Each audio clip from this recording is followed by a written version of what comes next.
And then an important step that they've taken is to assign a fiscal expert, Mr. Elliot Duchamp, who we'll introduce in a moment, to assist the district in identifying budget reductions and to advise the district on our financial issues.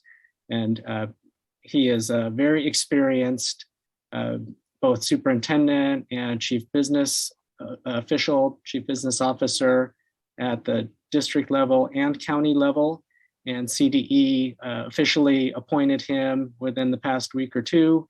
We've started to spend a fair amount of time with Mr. Duchamp already. We can tell he's going to be very helpful to us. He's anxious to meet all of you commissioners, and we're happy that he is on hand tonight, and will be joining us at various meetings over the next several weeks and months.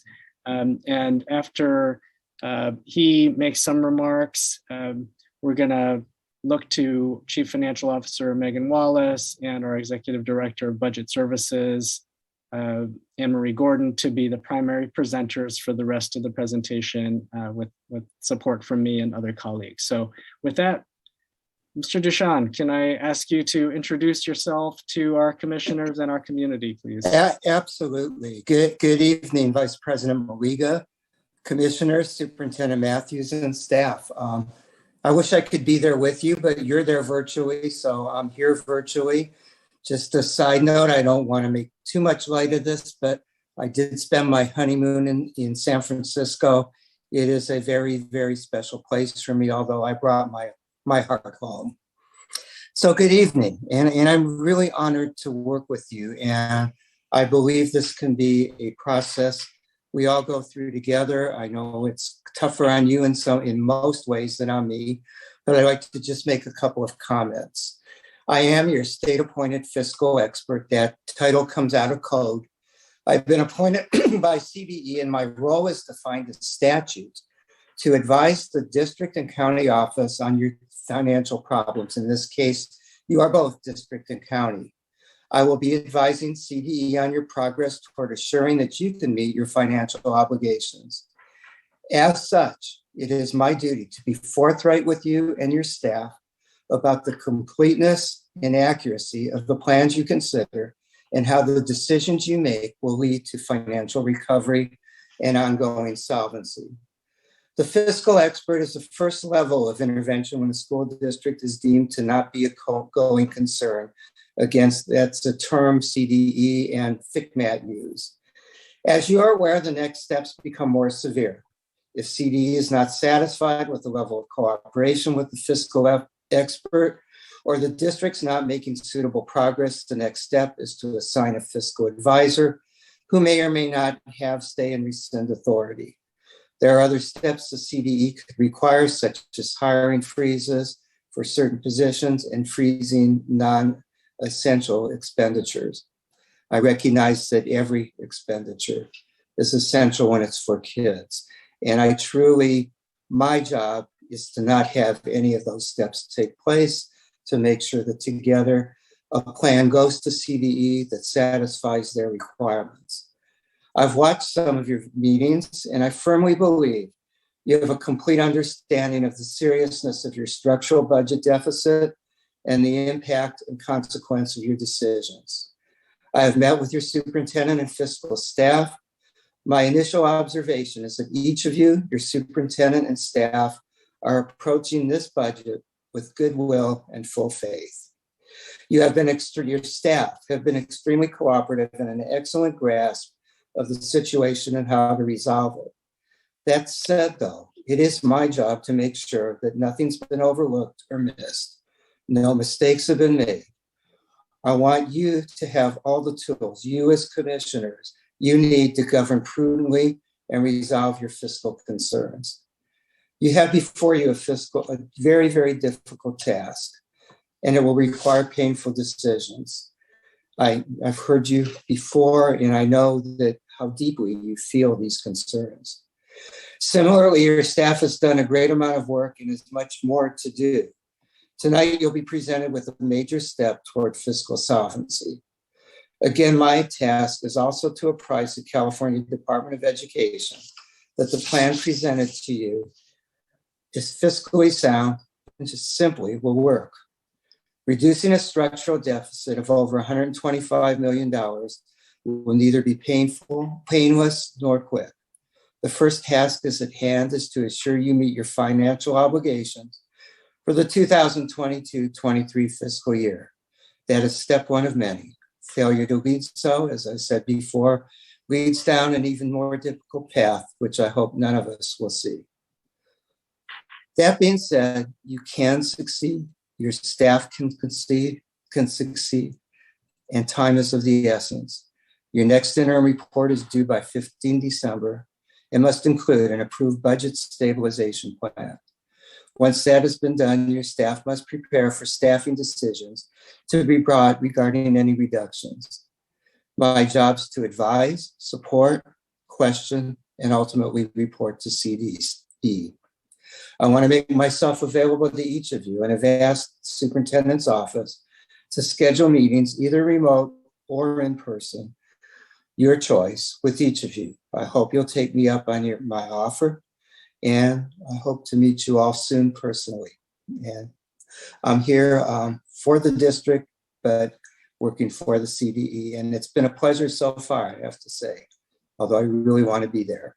Thank you, Mr. Lee. Thank you so much, Elliot. Mr. Duchan, we appreciate your early and vigorous start working with us. Look forward to more discussions and work with you. So with that, Chief Financial Officer Megan Wallace is going to lead off in the presentation. Thank you. Thank you, Myung. Next slide, please, Judson. So to begin, we just want to give some context setting around the timeline that's ahead of us. This evening, we're going to start by introducing the budget balancing plan, and then we'll begin to develop a shared understanding of the proposal, particularly this evening with a focus on site budgets and direct services. However, over the next 6 weeks, we'll phase in more information, examining and discussing specific areas of the plan over the next 2 weeks, the next 2 meetings. And during this time, staff will be asking the board and the public to be raising clarifying questions, and will continue to provide information that we hope will help get us closer to final recommendations and ultimately decision making for the board. Notably, we'll also continue our work with family and community engagement. We do hope to put out surveys and look for other opportunities for our community and families to inform not only our work at this point in time, but build those muscles with regard to community and family engagement so that there is broader ongoing participation in our budget planning work. But as I said, ultimately, we're under a very tight time frame, targeting December 14th at the regular meeting, where we hope that the Board of Education will be ready to approve the budget balancing plan along with the first interim report, so that they may be submitted to CDE on December 15th. Next slide, please. So just to show this information in a little bit more of a structured way, I want to highlight that there are really 3 steps before us. This evening and the following 2 meetings will really be focused on that plan introduction. As I said, it's a shared learning opportunity. And we have the benefit of not only using this committee of the whole this evening, but we'll have regular meetings and Budget and Business Service Committee meetings at our disposal for these ongoing conversations. Step 2 will be taking what we've discussed and what we have learned together with regard to the budget proposal and iterate, discuss those trade-offs and identify changes. Again, targeting ourselves towards step 3 for the December 14th board meeting.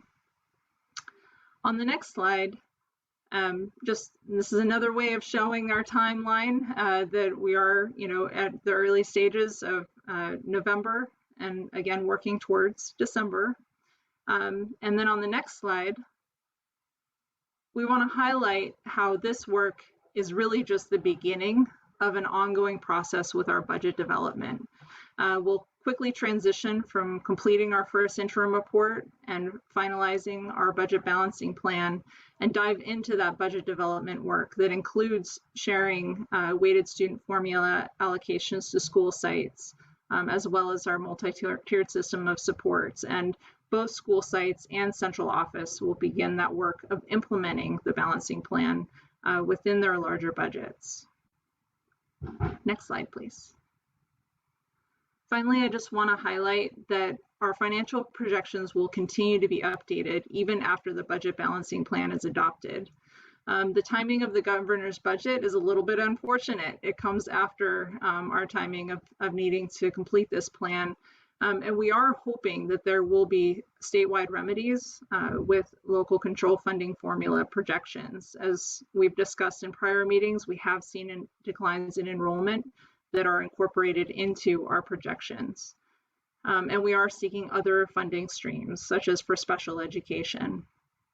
And then notably, state revenues are exceeding the enacted budget. So we're hoping that the statewide news with funding will trickle down to school sites, to school districts, and then to our larger budget with the introduction of the governor's proposed budget.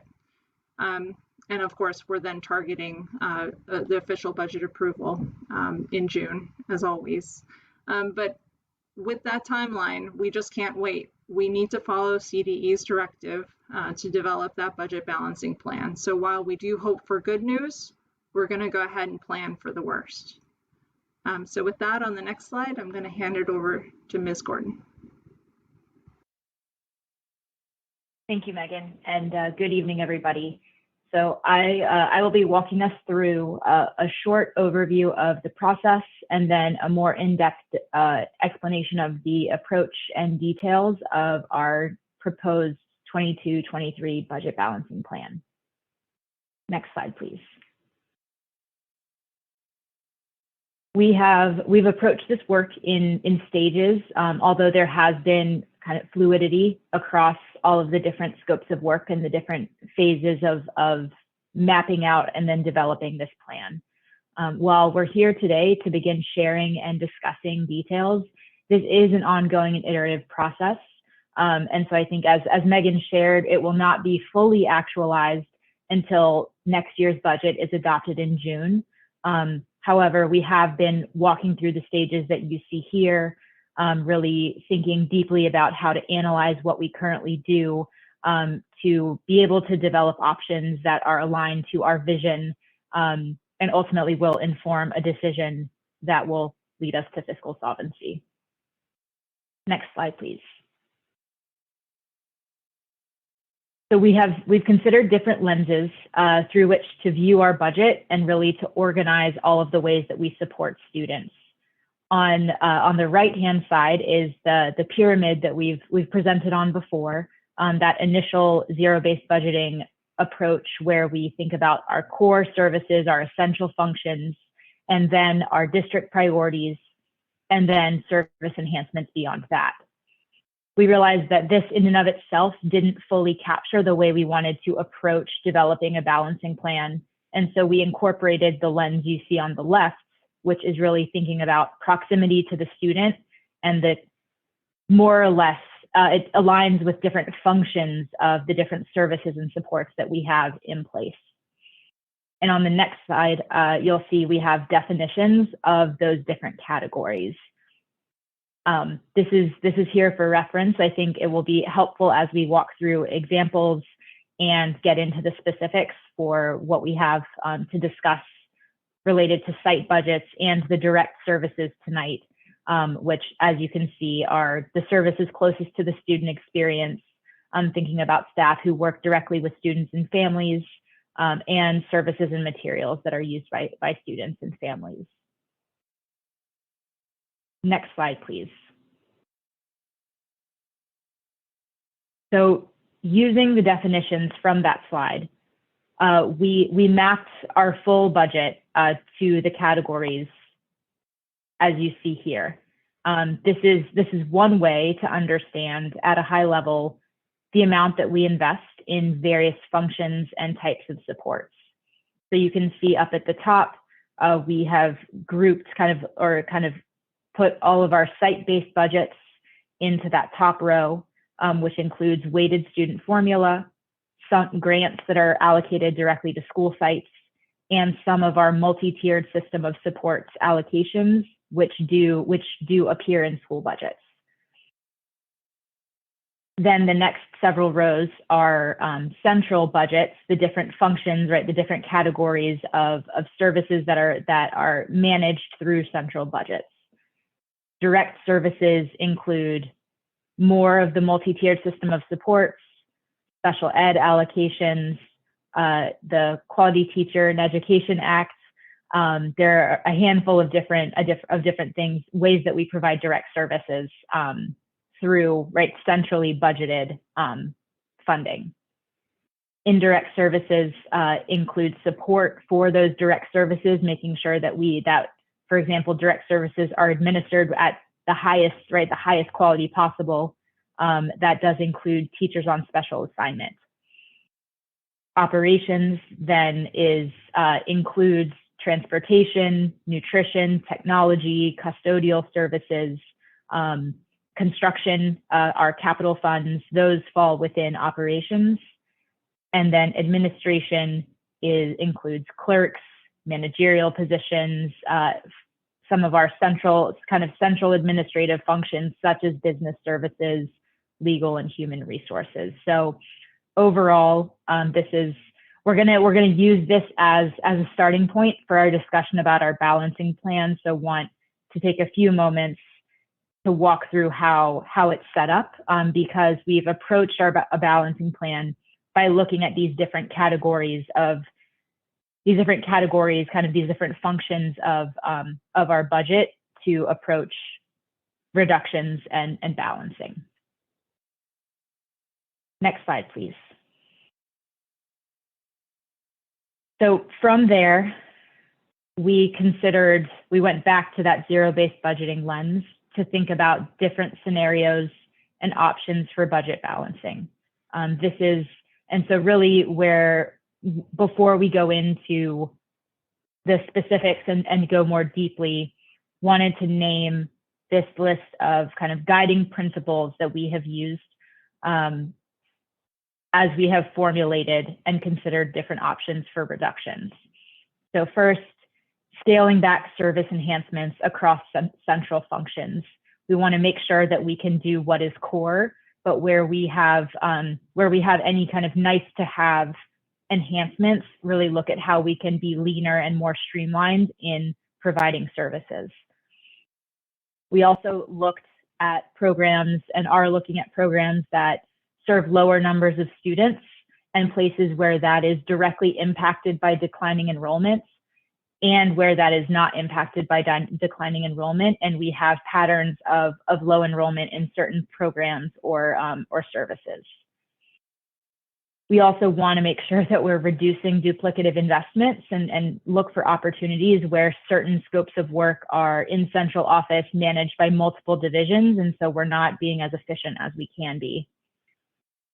When it comes to some of our direct services, we wanted to also really focus on one-off allocations and legacy programs that aren't as oriented to a systems approach across the district or across cohorts or school levels, and also take a hard look at where we have strong evidence of student impact and where we don't have as strong evidence of that impact. And so with all of that in mind, we'll move to the next slide, which is where we will officially begin to share the details of the balancing plan introduction. Next slide, please. So this is the same categories from that previous slide with the proposed amounts. You'll see the 22-23 proposed amounts according to this initial plan. On the next slide, we're going to fill in the rest of the table, which includes the change across all of the different categories and some notes. And so what you'll see is that overall, the balancing plan proposal includes $90 million of reductions to expenditures, so reducing our budget, reducing what we plan to spend, and $35 million of revenue solutions. That is where we have the opportunity to seek out, access new funding sources that can be used for ongoing expenses. Also where we have prior or current year savings available. So we will get to that, and we will be able to have more discussion about that line of the plan. But for today, we are going to focus more specifically on the area highlighted in yellow, which is site-based budgeting and direct services. We want to share our proposal around these areas first to provide as much time as possible for discussion and an understanding of the impact on sites. So as Megan shared in the scope and sequence earlier on, we're going to be in the next two meetings coming forward with more of the details across indirect operations and administration. Because this is a lot of information, we really wanted to be able to pace it in a way that we could discuss and absorb. And so I think that's just really want to say that before we go into the details, and that with that, I think we'll go to the next slide. So we are within the site-based budgets and direct services going to take different areas to focus in on over the next few slides. And so what you'll see is that line for site-based budgets, this balancing plan proposal, includes a $50 million reduction across weighted student formula and the multi-tiered system of supports. We're going to start with weighted student formula, which is a method to allocate funding that we use. It allocates funding to schools on a per pupil basis according to enrollment and other individual student attributes. In the context of SFUSD, enrollment has been declining for several years, but stability and providing a continuity of supports has been an ongoing priority for budget development. And that's a good thing. That's a very good thing. I don't say that. So, and I think that in addition to that, where we have shifted positions from central funding to the weighted student formula to give sites more control and more autonomy over their use of resources, we have also transferred funds to site budgets when those moves have been made. So it means that we've over time increased the total amount of funding in weighted student formula. The revisions that we're proposing include a true up for enrollment declines, an increase to the baseline in weighted student formula, which will guarantee a higher minimum level of funding at each school, and also a reduction in addition in the additional funding that is allocated for differentiated weights. So we're going to take a few slides to go through the details of that. So the next slide is a reminder, and I think a visual, that since the 2016-17 school year, weighted student formula funding has grown from just under 300 million, around 299 million, up to 370 million as it is currently allocated, or approximately 379. That includes a couple of other resources, which is not critical, I think, for this particular discussion. But in the meantime, we have seen enrollment decline over that time. Next slide, please.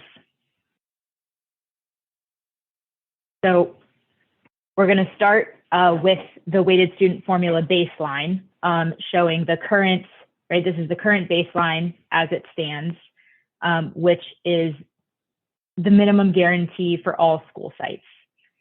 Sites sites receive weighted student formula allocations in the form of dollars. And so sites may not use weighted student formula funds in exactly the same way that's laid out here.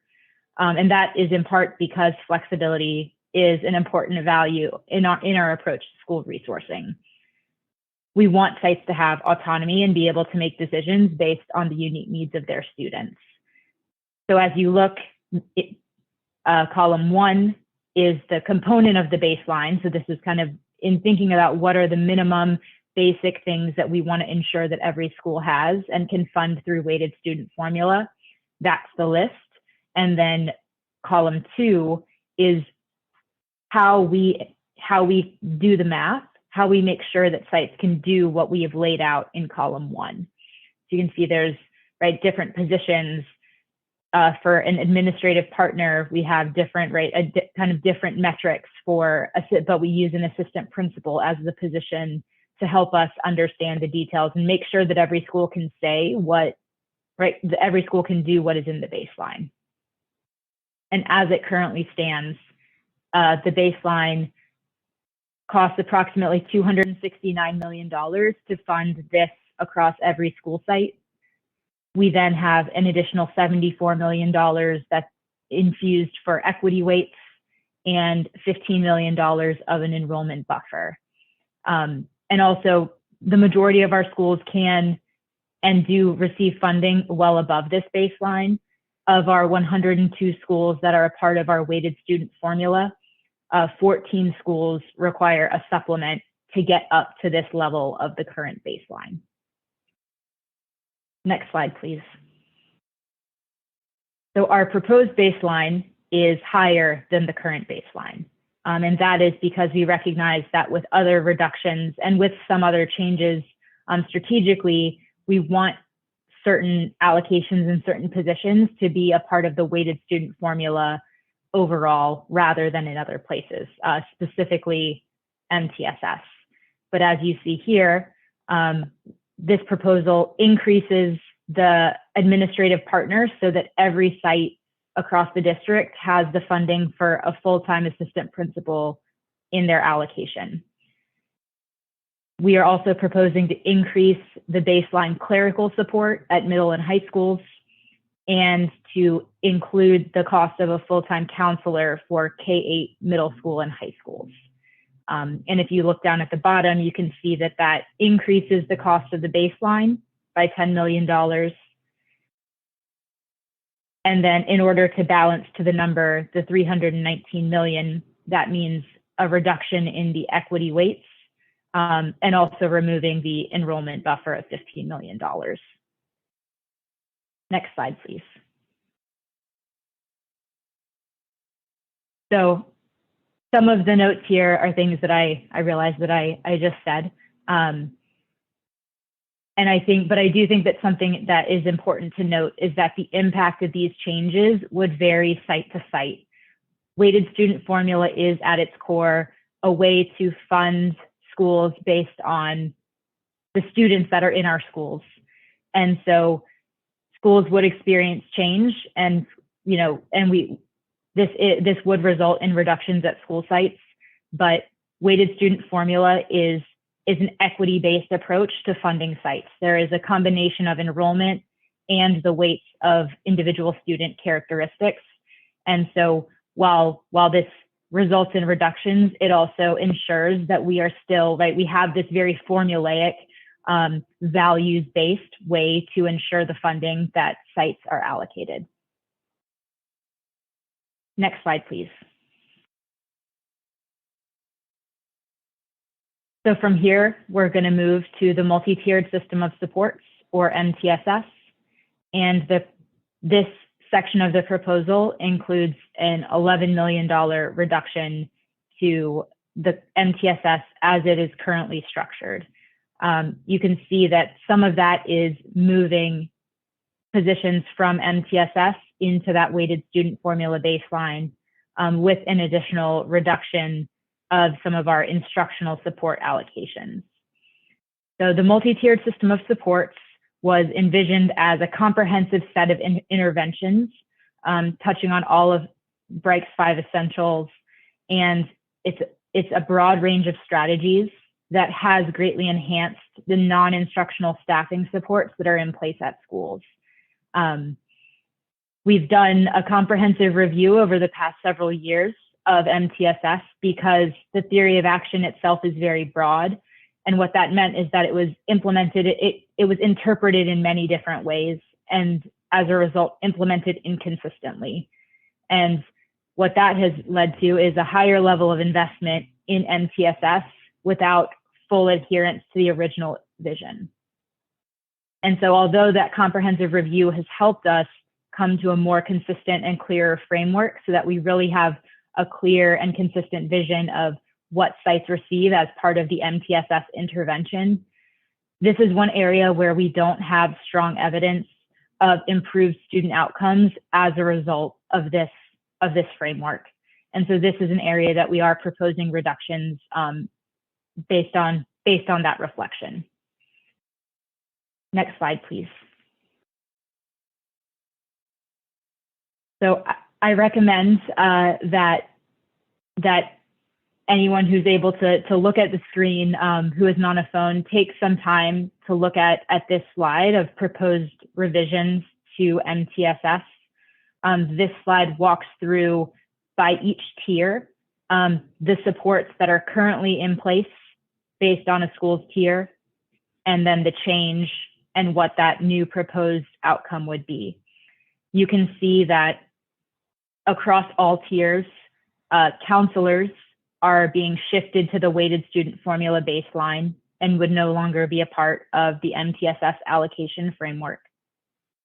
You can also see that for tier 3 sites, assistant principals are being shifted to the weighted student formula baseline and would no longer be a part of the MTSS framework. Those are the two pieces where those are shifts. So that funding, right, basically the weighted student formula baseline would absorb those positions as part of WSF. And then the place where we would see the biggest impact in addition to that shift is in a decrease of instructional supports. So where tier 2 sites currently have an instructional reform facilitator or a literacy coach, we would no longer allocate instructional supports to tier 3 sites. They would retain their social emotional supports of nurse and social worker allocations. And tier 3 sites would have one instructional support. And I guess also elementary schools will retain an academic response to intervention facilitator. So I know that it's a lot of information and it is into the details. We'll be happy to answer questions and dive deeper as requested during discussion. Next slide, please. So this is one also thinking about weighted student formula and MTSS as two pieces of the school funding puzzle.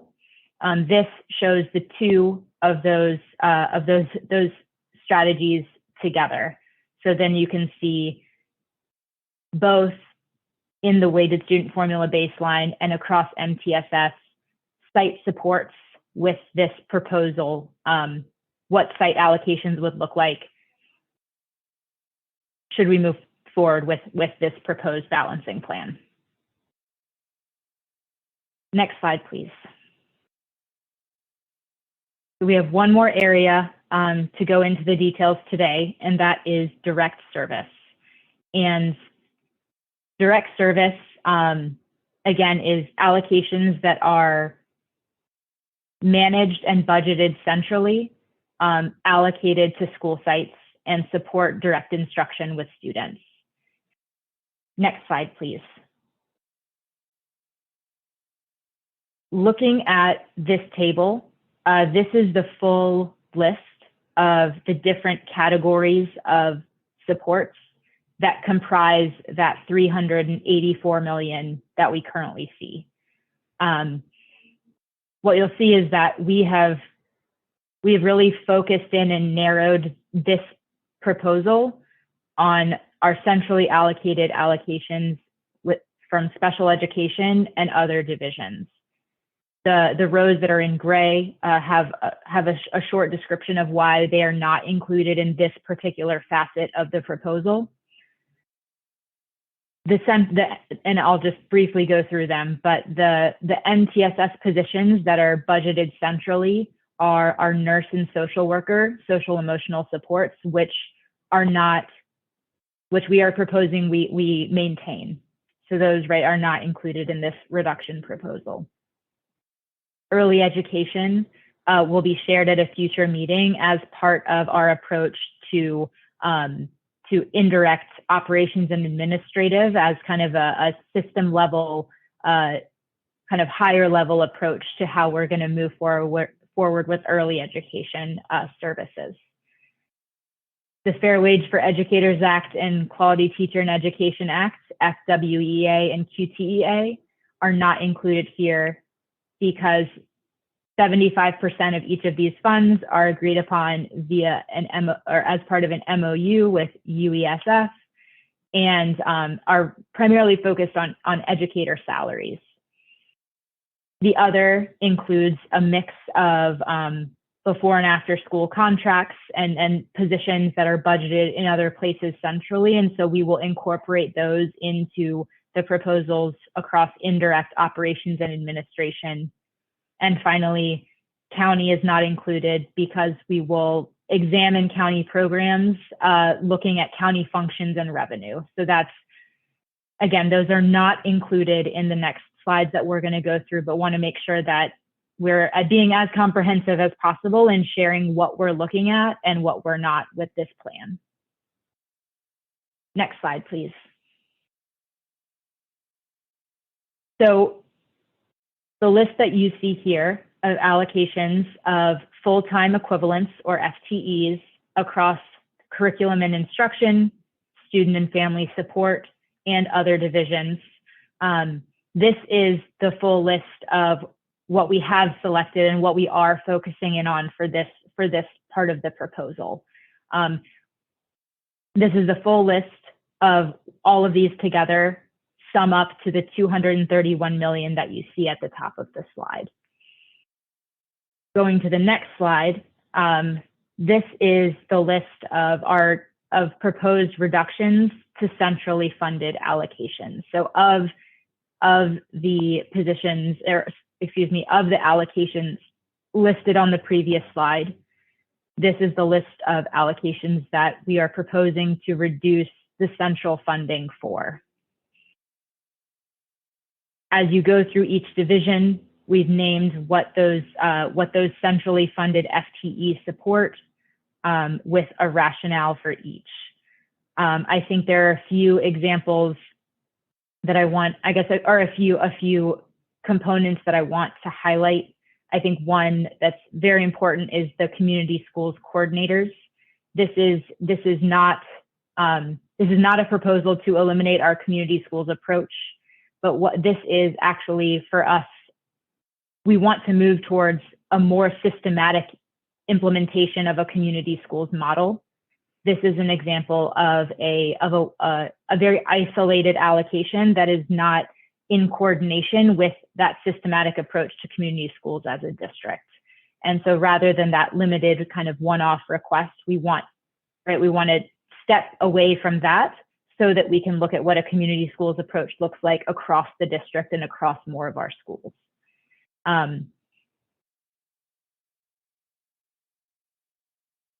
I'll go ahead and go through the names of the different centrally funded FTEs so that we've kind of touched on all of them, but I think also want to make sure that we are leaving space for questions and discussion. So with enhanced social, in the student and family support division, the centrally funded allocations that we are proposing to reduce are enhanced social emotional supports, the community schools coordinators, and peer resources. For curriculum and instruction, we have middle school math class size reduction allocations. We have supplemental allocations for multilingual pathways at sites with low enrollment in those pathways. In leadership, equity, achievement, and design, we have secondary school redesign and JROTC.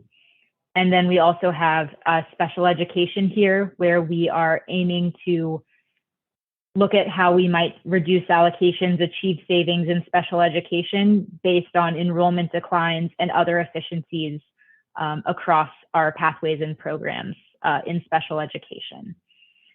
For several of these allocations that I've named, there are the hope is that we'll be able to consider the school baseline staffing as one way to ensure that programs or that staffing can continue at certain levels.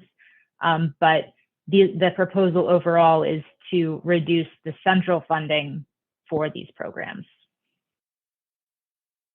Next slide, please.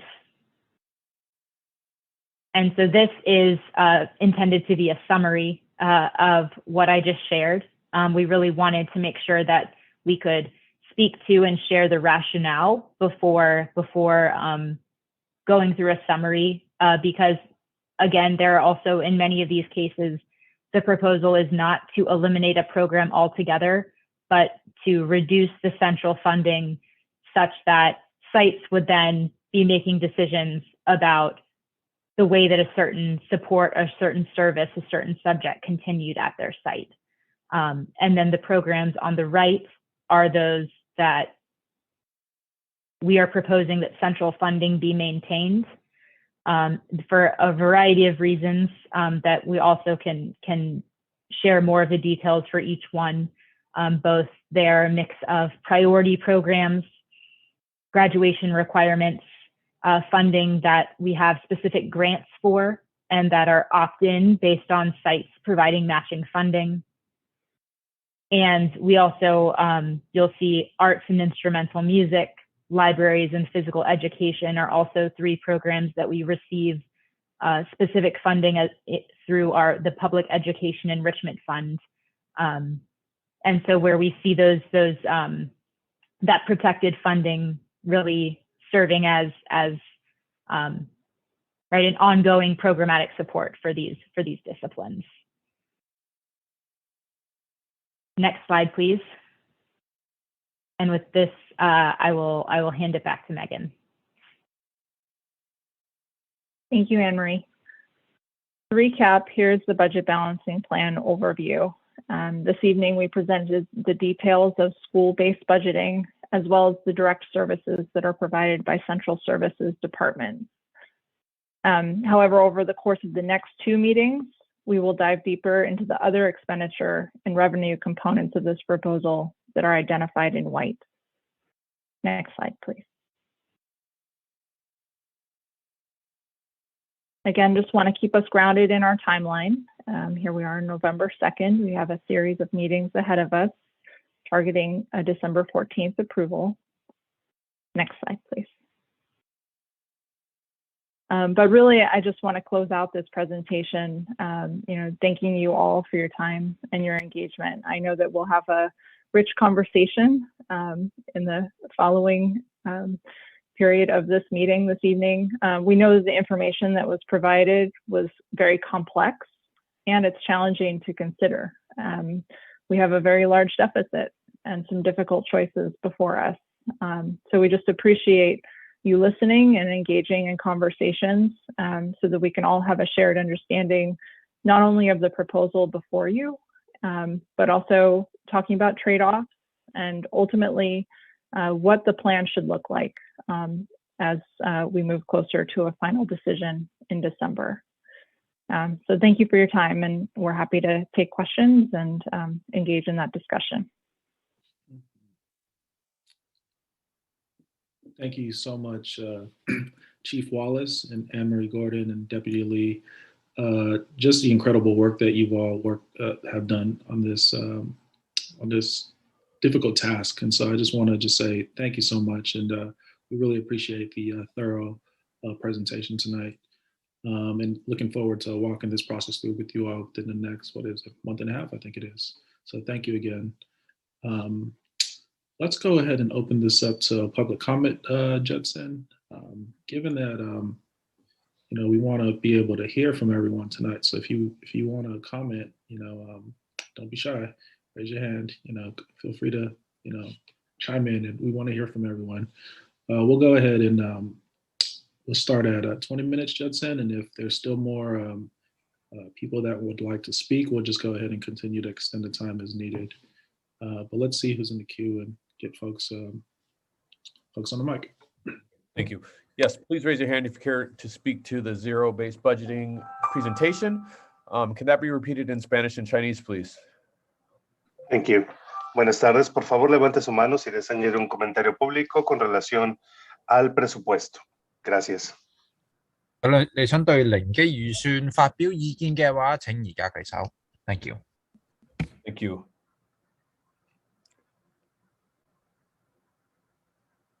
And Vice President Maliga, is that 1 minute per person? Yeah, let's go ahead and give each person 1 minute. Thank you. All right. We also had one person email in. Can I go ahead and read that first? Yeah, let's go ahead and take care of that. Great. All right. So this was from Phil Ortel. Excuse me if I'm mispronouncing. It's Oertel. He says, I commend the board on the hard decision to dip into the 100 million allocation for the arts building. Facilities budgets have not kept pace with the decay of the old buildings, and it was simply a luxury we couldn't afford. But what about other new buildings, like Mission Bay School? Enrollment is down. With operations reduced by 15 million, how do we take care of the buildings we have, let alone new ones? Okay. Hello, Gregory. Hello, thank you. And thank you for that great presentation. I've got a few questions. How do you intend to align enrollment declines with FTEs? If kindergarten has 16 kids instead of 22, you can't go to 3/4 of an FTE. I think this is really important, and it's very unclear from that presentation. What exactly is the $15 million enrollment buffer you said you're planning on cutting? And then what exactly do you mean by the world language pathways? Is that the elementary dual language immersion? Or the middle school classes? And if you get rid of those FTEs, you still need teachers for those periods and those pupils. So how much do you actually expect the net savings to be there? And then exactly how many people are in administration? For instance, how many FTEs are in HR and legal, finance, etc.? That's what I've got. Thank you. Thank you. Hello, Chris. Hi, Judson. Can you hear me? Yes. Hi, I'm Chris Klaus, a special education teacher at Washington High School. I call in pretty frequently now to Board of Ed meetings. I was going to skip this week, but then I saw that the zero-based budgeting was on the table for discussion, and I honestly want to learn more. I am flabbergasted and terrified by the idea of cuts to special education. My colleagues and I are already overwhelmed as it is. We already have more students on my caseload alone than I have in previous years. I don't know where this lower enrollment is coming from. But in addition to the higher caseload, the needs of my students are higher in this post-distance learning and continuing pandemic learning situation. And on top of that, now you're wanting to make cuts to JROTC. And I have to say that the JROTC program is the best program for feedback for my students when it comes to their IEPs, and I would hate to see that cut. Thank you. Thank you. Hello, Cassandra. Hi, good evening. Cassandra Curiel here, President of UESF. A few questions, a couple comments to consider. And looking forward, of course, I want to start off by saying that we are ever available for collaboration on this. In fact, many in management have come to know that I am full of suggestions, and I have plenty, okay? But some things moving forward. In response to the 380 FTE cuts to be made from sites, I am looking forward to the next 6 weeks in a significant reduction in that number by offsetting costs for reductions and or caps and freezing in response or in particular positions within management. Specifically working to create continued structural reorganizing within SFUSD's management structure that could consider for each and every one of those that occurs that is a cost savings, could save a school site FTE. And that is the priority. That is really the direction that the board gave in spring in order to keep costs or cuts away from classrooms. It is everyone's primary focus at this point, as far as we're concerned, to save every single FTE that is at a school site. For instance, community school coordinators, I know that I heard the rationale around that. There's only 2 of those folks in the district, both of whom were in the hallways, in the offices, in classrooms today, working hands-on with students. So what does it take to get those 2 FTEs, not necessarily those components, right? Those names, those titles. I'm talking about keeping every FTE at every single school site. I don't imagine there's one school site that would come forward, a community, and say that they don't have, that they have plenty of people, right? And I understand the hard nature of this. And so we're going to make motions, make moves over the next 6 weeks to reduce that number. Some of what I'm hearing sounds like moving money from one place to another. It's interesting. I'm here for retitling and making it more accurate. Absolutely. Wondering what the percentage of reduction is in those spaces, right? So when we move it from one place to another so that it's now weighted student formula allocated instead of MTSS, is that just a movement or what really is the reduction of cost there? To the extent that school district special projects can be removed altogether from expenditures at all, and that works more like how teachers do it and school sites do it, where we apply for grants in order to do special things, right? That those things be put on pause. I'll give you a specific example when we're talking about the redesign for secondary. Okay, so that we're reflecting on that as FTEs, but does that also include the administrators that were responsible or project managers that were responsible for conducting that special project? Is that position being reduced as well? That could help in understanding our trajectory moving forward. I'm also curious to understand the projected infusion of universal TK funding coming from the state in the future. That is not only just an infusion of money, but projected enrollment going up if in fact universal TK produces from the site levels, right? And trickles through up through 12th grade. Looking forward to a continued discussion of the rest of the 25% of QTEA funds, right? 75% of that is negotiated in an MOU regarding educators. What about the other 25%? Has that been reallocated? Is that some kind of income infusion into another bucket of some sort? Love to know more about that. On one of the slides mentioned $64 million worth of other. What is other? I have more suggestions. I'll stop there. I have plenty. I'm an endless pit of suggestions.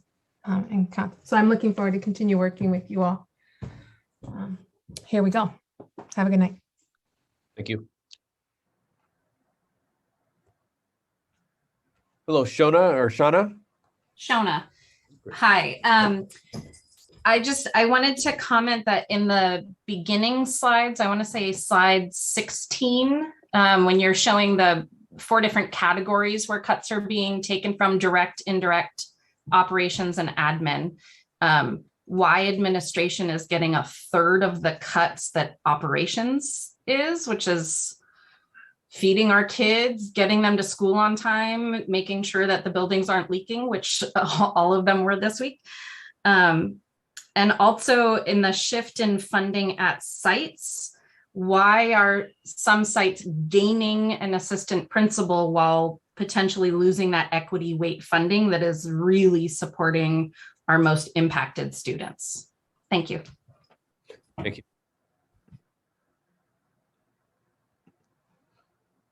Hello, Tamar.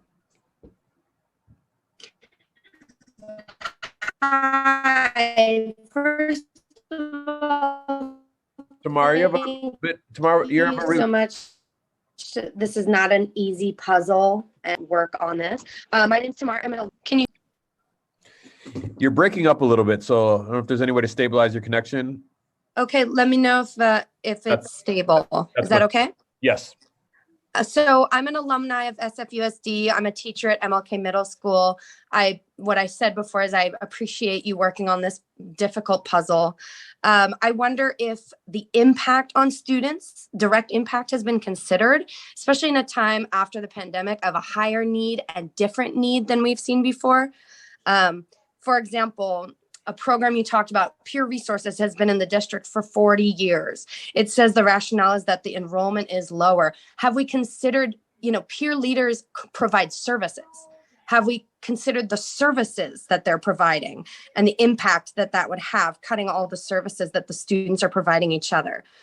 Cutting teachers at a time when students are barely, hanging on at school in MLK, and having those relationships be changed so difficult. So no budget should be touched that provides direct services to students and families. Thank you.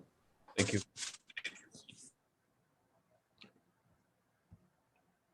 Hello, Tom.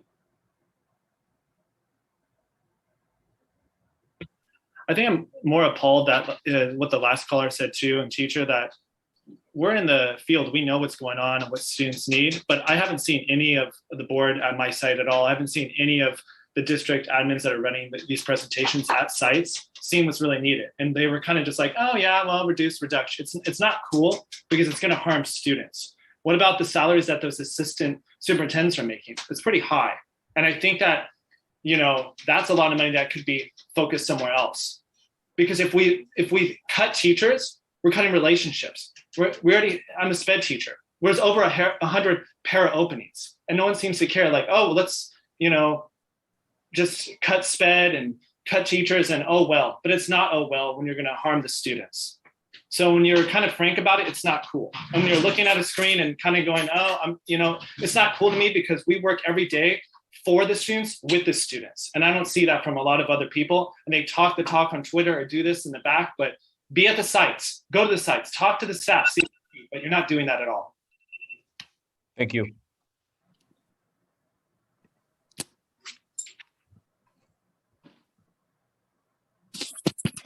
Hi, my name's Julie. Can you hear me? Yes. Okay. I want to start by saying this is a very difficult process, and I want to ask us to be frank. The life of being a public school parent or educator is that we are always trying to make the best of underfunded schools, but I feel like we can go too far to the point where it's gaslighting to try and paint things that are cuts as opportunities.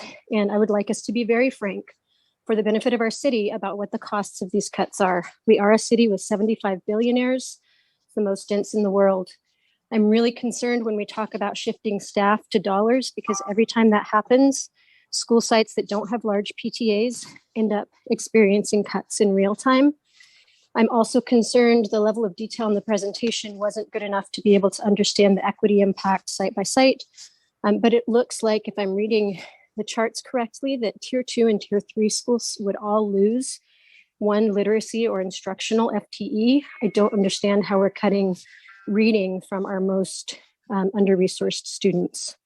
Look forward to continuing the conversation, although I will also note that there is no meaningful parent participation in this conversation other than these board meetings, which are not sufficient. Thank you. Thank you.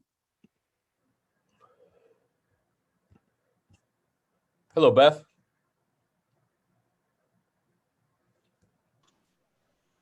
Thank you. Just a couple of quick comments that I hope are constructive. I would like the board and staff to take a big step back and really look at where systems can change in SFUSD. So we're actually planning for a managed contraction in enrollment over time. And I think it's good to be realistic about what that means in light of the reality that California is underfunding education, right? And so are you looking at merging school sites where that's appropriate, for example, to sites where the facilities are adequate? Or are Are you looking at class size increases? Are you looking at what is on the table, and how do those result in a dollar impact, so that you can know on a more granular basis what that means? And then also with the cut, and since USF got quite a long time to speak, I would like to add one more sentence. The cuts are really blanket cuts, and what we really need to know is what that actually means boots on the ground for any given school. Does that actually work? And I think that sort of key operational question is kind of missing right now. Thank you. Thank you. Hello, Selena. Hello, hi, can you hear me? Yes. Okay, perfect.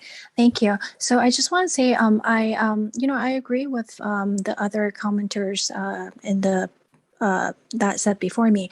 So I'm just wondering, have we thought about why we're losing students? I guess the loss of the funding is due to the decrease of enrollment, and have we thought about the reason why we're losing it, like the families and students in San Francisco? If we continue to cut, the funding for the school and students, some families might even, the ones that stay might even look for other places to move. And we already see that. I have my neighbors, like several neighbors telling me they move, and some even move away already. So I'm kind of like, I'm kind of upset about, people moving out, but I don't blame them because it is a very expensive place to live. So maybe also for the special education, I wonder if you will have a meeting with the special education department and their students and family just to talk about it, because I just attend the special education meeting, and there was a lot of interest, a lot of people. Thank you. Thank you. Thank you. Hello, Miss Abrams, or it says Miss Abrams or Miss Abrams. Can you hear me? Yes. Okay, great. Thank you. Hi, I'm Lisa Abrams. I'm a special education teacher at Wallenberg, and this is my 23rd year with SFUSD.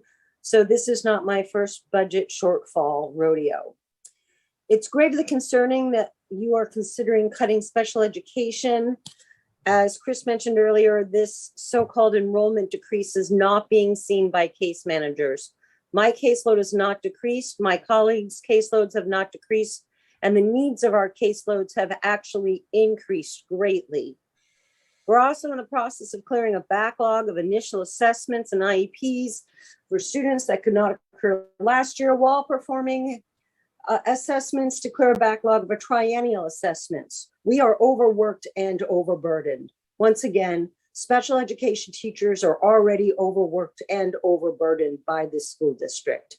These cuts will negatively affect our most vulnerable students while driving even more qualified special education teachers away from our district. Please consider making these cuts away from special education, away from the classroom. Thank you. Thank you. Hello, Jennifer. Hello, can you hear me? Yes. Okay, hey. So my name is Jennifer. I am the parent of 2 high school students, one at SOTA, one at Lowell, and I've also worked with the district in a variety of different capacities and been a public educator myself for 20 years. So like the last speaker, this is not my first rodeo. And so I think one of the things I'd like the board to think about is this is a structural deficit that's been coming for a long time. And a little bit of trimming here or there is not the answer. I think it's really important to kind of look in a larger perspective about why is it that overspending is happening at this level and what needs to be done to refine systems to, fix that. In particular, I'm very concerned about the slide with the 10% proposed reduction to the centrally funded direct service things. These are programs that have really, really direct impacts on students, including some very vulnerable students. If I'm looking at the enhanced social emotional supports for SOAR programs, SOAR serves a lot of folks who really need a lot of support. Multilingual pathways, if you cut things like that, and then math size class reduction, if things like that go away, that's going to have very severe impacts on equity impacts, I think. And so I encourage you not to make those cuts and to think about admin cuts instead. Thank you. Thank you.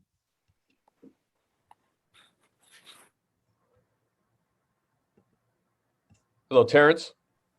Hi, everyone. Thank you for having me here.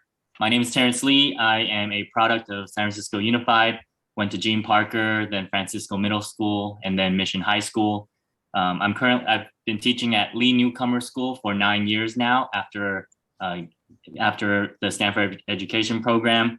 I'm concerned about all the cuts that will need to happen. Some of the things that I'm thinking about is just kind of why has enrollment been declining so sharply over the last 2 years? And in terms of kind of speaking out for my students and my school, how many newcomers are we getting into the district? I specifically work with many Chinese-speaking newcomers, and it's always a rolling enrollment. How does the budget account for schools that take in students throughout the year, especially at our site where we start off with a very few number of students, and it really increases as students come in. And also, I feel like at a newcomer school, we are really able to provide support for those who are entering our country for the first year. So please, consider having a conversation with newcomer schools, Mission Ed, as well as Chinese Ed, Lee Newcomer, and the newcomer families and teachers. Thank you. Thank you. The 20 minutes has ended. Vice President Maligo, do you care to extend it? Yes, I think we have, there are more people in the queue. Yes, there are 3. Okay, we're going to go ahead and extend time for another 10 minutes to allow additional speakers to comment tonight.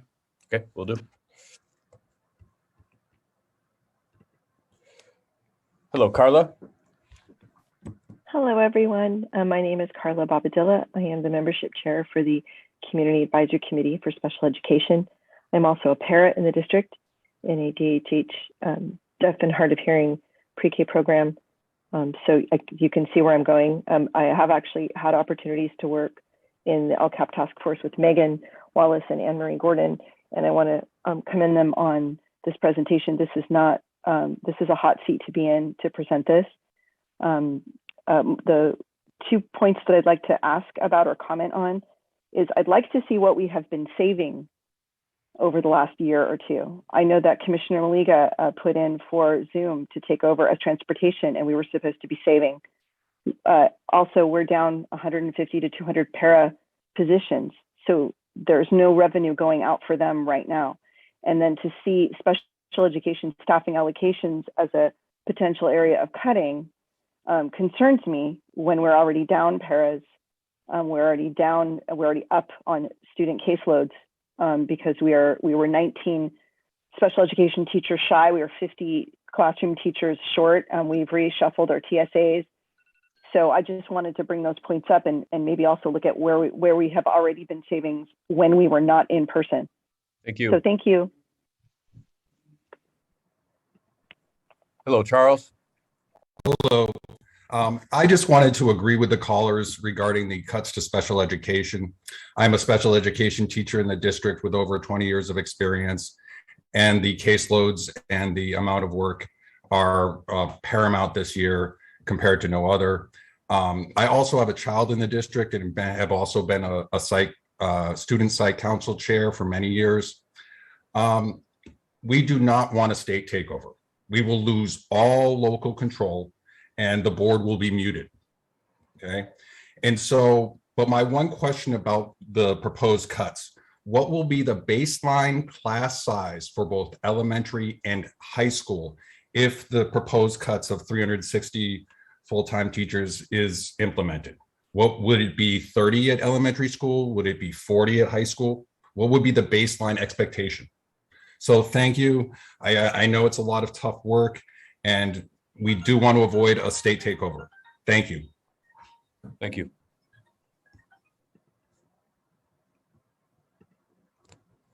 Hello, Greg.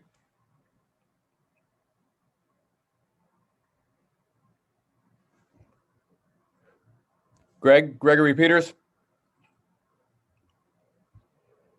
Can you hear me now? We can. Okay, great. Sorry about that. Good evening, everyone. I'm a parent. I'm a parent of a fifth grader, and I am also on the PFCAC. Forgive me, I had to join the call late, the meeting late. So if this has already been stated, I apologize, or if it's somewhere in the deck that I did not see. But I totally understand and accept that cuts are needed. This is a long time coming. I embrace this reality. I'm confused, however, given some of the cuts that I don't see versus the cuts that I do see, given our commitment to social justice. And I think we're going to need to be courageous and take on some untouchables. And for example, I have just begun doing a little bit of research, and I don't understand why we are still in this time, in this day, still not at least talking about the fact that AP teachers get an extra prep, which doesn't come at it doesn't add classes or services to students.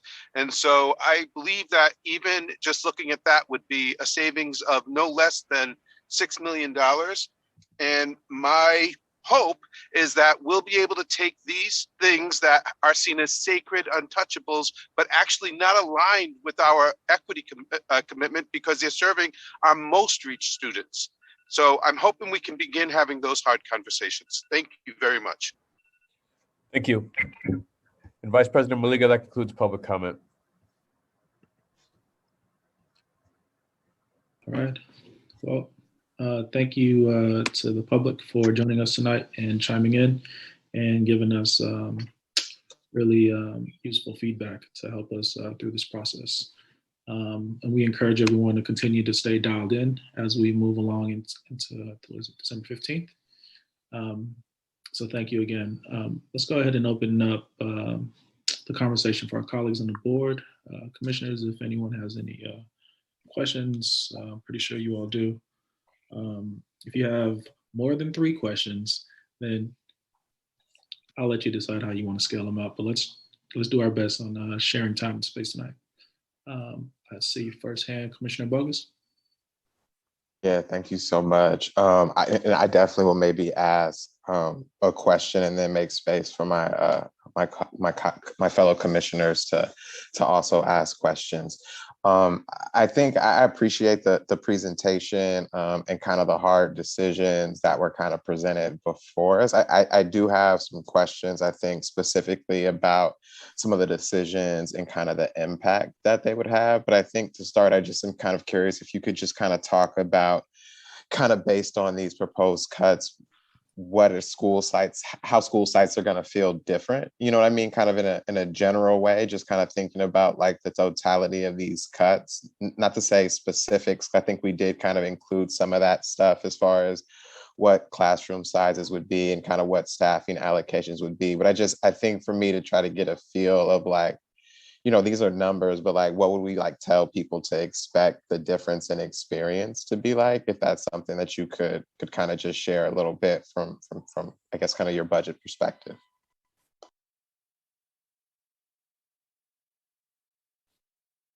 I can start. But thank you for that question. And I think that is a really important, because that is right. That is with that lens of thinking like proximity to the student and how we are preserving and what the student experience is going to look like and the school experience will be. That's fundamental to our vision. So I think that where I would start is that I think that the biggest piece I would actually say is beginning with that true up based on enrollment and enrollment projections. I think that many of our sites have not experienced reductions for multiple years, kind of, you know, regardless of what has happened with their enrollment. And again, that isn't a bad thing. That is a good thing. We've really wanted to preserve stability. But I think that what that means is that the first place where I think that communities and site leaders are going to need to look is who are the students in my school now, and how is the funding that I'm being allocated in alignment and really like mapped to those students. I think that that's the first place that I would recommend the conversation start. I think beyond that, there are some cases where I think we've seen, as examples maybe from our presentations about fall revise, that we have cases where we do have smaller class sizes, and some of that is based on the logistics of how many students are in a grade and how many classes can be, there need to be. But in cases where sites are opting for smaller class sizes and may be able to look at the class sizes in our school baseline, I think that that's an important next step. Is the funding in the weighted student formula baseline ensures class sizes of 22 for grades K to 3, 30 for 4th and 5th grade, and 28 for the secondary grades. There's a little bit of, it may, again, depending on your enrollment grade by grade, that isn't a perfect map, but that's the ballpark that weighted student formula is oriented around. And so I think, enrollment, thinking about those approximate class sizes across different disciplines, different grade levels. And I think that really the proposal for a lot of the additional reductions are, where can we get more systematic in allocations that are in our allocations to school sites. So I think that there's places where there are things that are those one-offs or those kind of legacy programs, where if sites recognize that they have some of those allocations, that those are things that we have to step away from in thinking about the structure of what we want to make sure schools have. So I think I would start there. I don't know if that totally addresses your question, but I think that's the beginning. I think it does address it to a great bit. I guess if you could also just talk about what the reduction in FTE specifically means. You know what I mean? Kind of at the scale that we're projecting, so that that's something that families could project to specifically, if we could kind of share that. Yeah, that is so. And I would say that that's a little bit harder to know across the board in a consistent way. I think that's something that I know is a really important question, and something that we can, we normally start updating all of those allocations a little bit later. I think that recognizing the importance of knowing site-to-site impacts, we can work on drafting those now, but we don't have them ready tonight. I do think that maybe in the cases of some of those centrally funded positions and the multi-tiered system of supports, I think, looking at, for example, our budget book from June, we have exhibits that provide the exact allocations to all of our different sites for those different supports. So that would actually be also a really helpful place to say, okay, as a tier 3 site, here are the current allocations at my school or at this site. Here's the change I would experience in the future. I think we can start to draft those materials early, but I think that that's something that we do. I think, and that's essentially what we'll be doing as we prepare more information, is looking at what has been in the past and what the new proposal will mean. Deputy Lee, did you want to comment? Thank you, Vice President Mulligan. Yes, if I could, I just want to sort of reiterate a point that was made earlier in the presentation as well, in terms of timing. So this, just to, at the risk of beating a dead horse, what is before us and yourselves for the next 6 weeks is to develop a budget balancing plan, which in a lot of cases represents a contingency plan. And so that has to be, CDE has said in no uncertain terms that's a must do. That's a mandatory homework assignment for the district. As Megan said in her part of the presentation, about a month later, less than a month later, the governor's budget will be released for the upcoming fiscal year. We are going to be paying very close attention to that. We are seeing some encouraging signs, but we can't build into our balancing plan any speculative signs about what that may portend. So we have to kind of set that aside for the purposes of this balancing plan.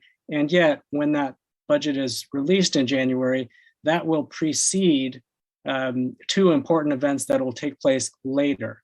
So one of those is our typical cycle for issuing the allocations, the weighted student formula and other allocations for spring planning for the schools takes place usually in mid-February. So that's a key milestone that we'll have in hand to inform that process.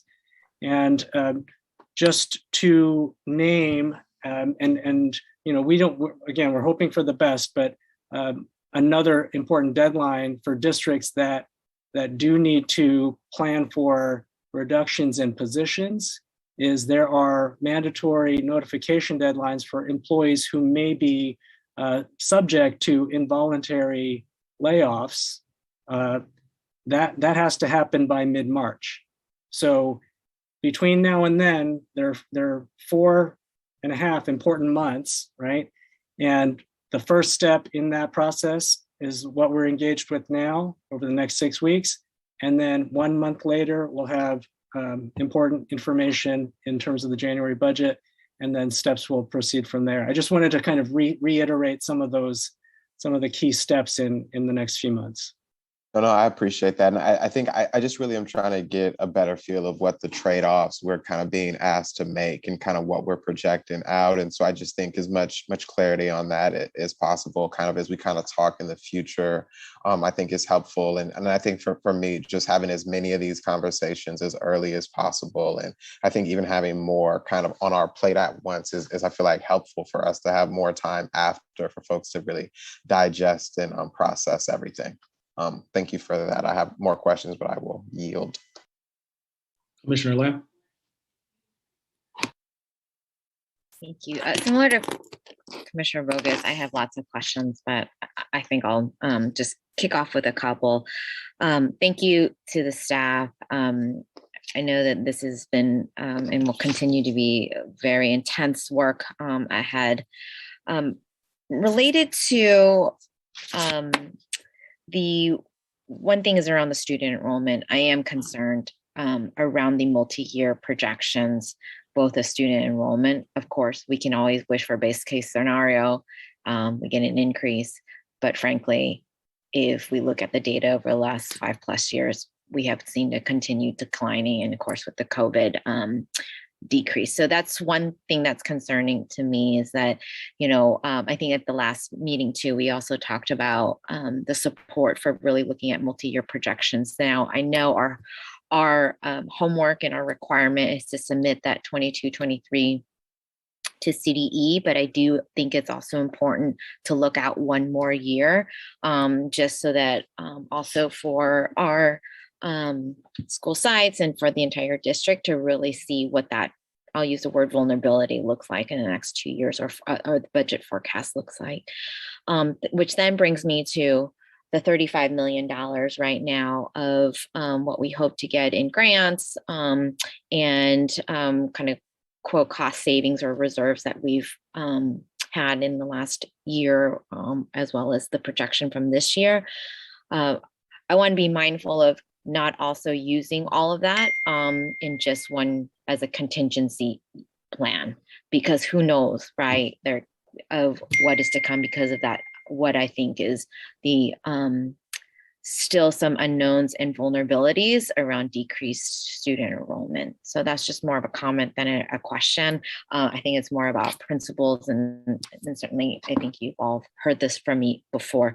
The other piece is, want to echo what my colleagues and some public comments have surfaced around, what do these reductions potentially, what are these reductions going to be like at school sites?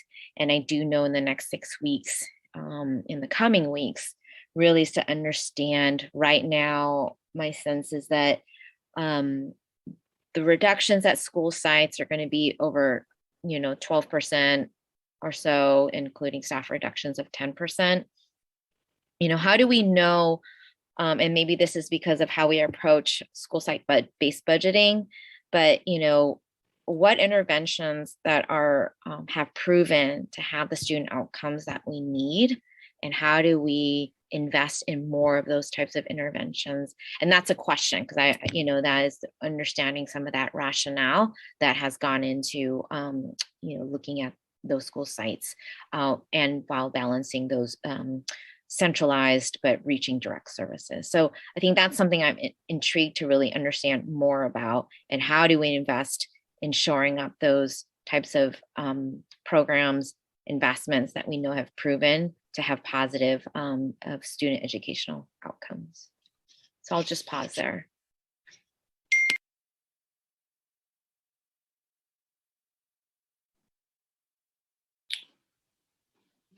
Chief Wallace, did you and your staff want to respond to Commissioner Lamb?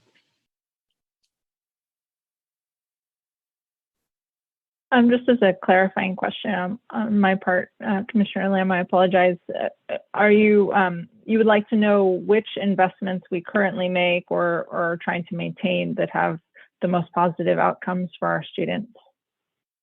Yes, particularly, we've talked about certain school sites have some really innovative interventions that have shown. We've talked about, how do we expand those?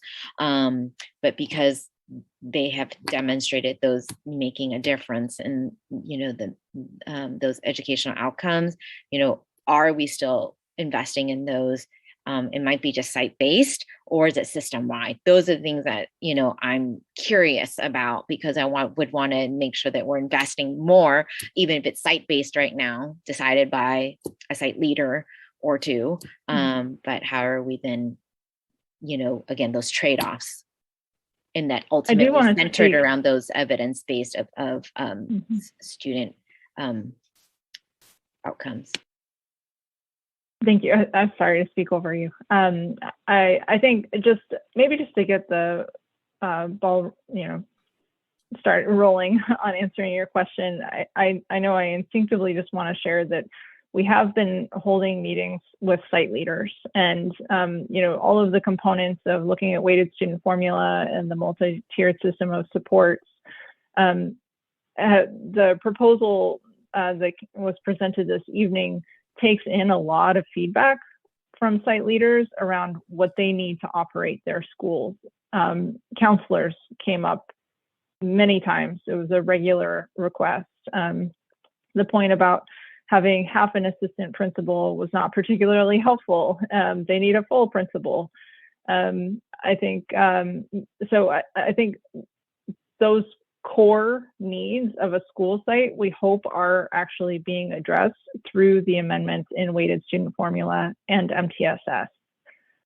So I think that's just a start, but maybe just to kind of think about the fact that we're talking about not only assistant principals, counselors, but also social workers and nurses. Those were the types of positions that have been cited multiple times through those discussions. Anne-Marie, do you have anything to elaborate on? I can add a little bit. Yeah, I think that's a great. I think what I would actually add is that we're continuing that conversation with site leaders as well. That part of being in the iteration stage is that we can also consider making tweaks to that baseline. Right, because right now we are thinking in that high level of the total amount that's in weighted student formula, and so even if we were to decide to make revisions to the baseline based on focus groups that are, we started a focus group with site leaders today to really have a deeper engagement around both the baseline as a minimum and starting to think about that Vision 2025 baseline, what we aspire to. We're going to be able to make there will be evolution, and there is always autonomy within, the decision making. But I think that there's more that we can also share back with you, Commissioner Lamb. I think in terms of more details and more and kind of more specifics around other examples where we're getting right where we have strong evidence and strong feedback about student impact. I think that certainly, even since I've started on the board, I would say is really something that would be important to articulate, because yes, the baseline absolutely makes sense. You know, I like the adjustments, but there's so much more. And again, this is just part of the iterative process, but to really, I think, shed more light than like ultimately what is happening in our classrooms, right? Beyond, in addition to the baselines and the MTSS discussion. Yeah. Let's go. See hands up. Commissioner Sanchez. Thank you, Vice President Maliga. And I want to thank staff for the presentation. Ongoing hard work. This is really tough. And as Commissioner Lamb said, many intense conversations going forward. I have a question around the special education reduction. I just need a little more information on what that cut will entail, because we're hearing from people on the ground saying they're already overwhelmed with their caseloads and don't see how these kinds of reductions won't have even more of an impact at the ground level. So just if you can explain a little bit more where those cuts would come from and how they would not impact our special education students at the ground level.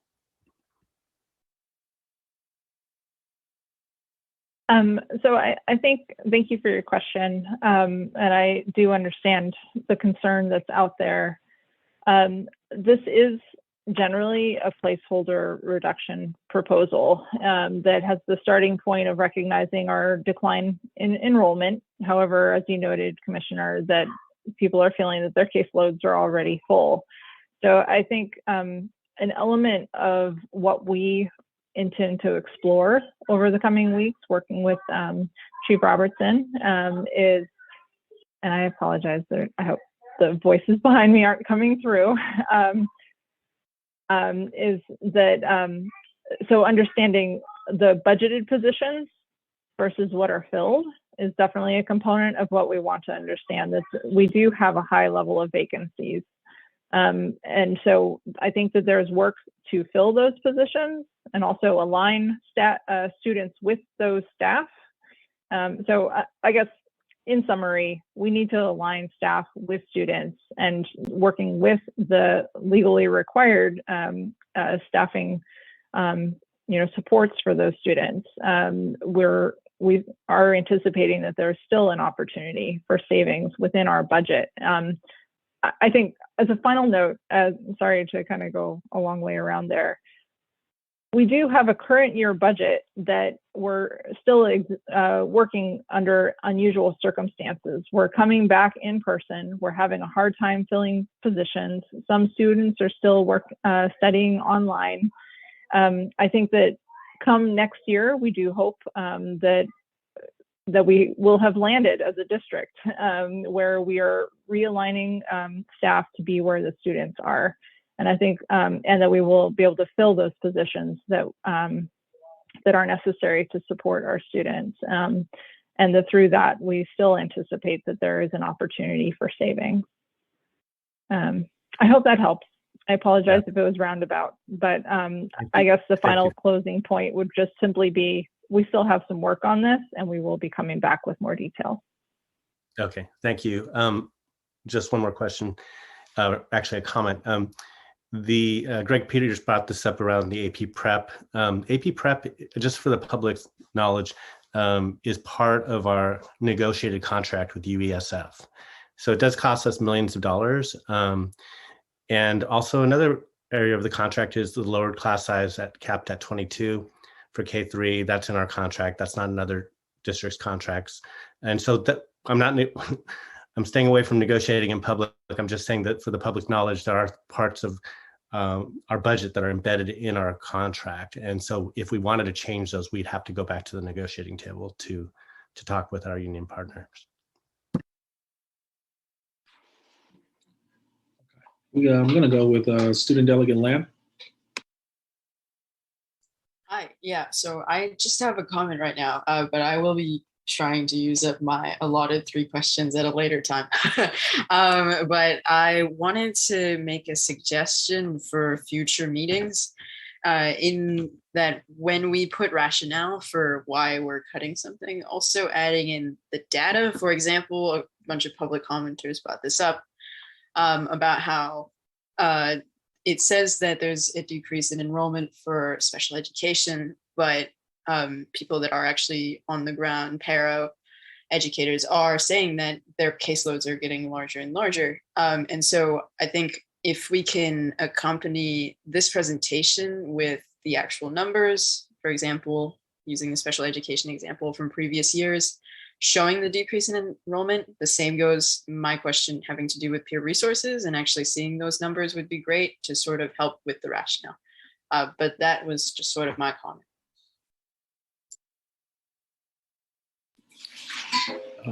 Commissioner Alexander. Thank you, Vice President Mulligan. Thank you so much to the budget team for this incredible work. I think this is a great start, and I think that I also just really appreciate the framework that you're providing us that I think is really strong. I think another part that I just wanted to comment positively on is the rationale and thinking around some of the detailed changes to weighted student formula. It sounds like that level is making good progress. I think my question is sort of at a higher level. And so this question is maybe more for the superintendent or for Deputy Superintendent Lee. And maybe, I don't know if it's easy to pull back up the presentation, but I'm looking at slide 16, where we have the sort of big picture allocations. Is it hard to get that back up? If not, I can just explain it.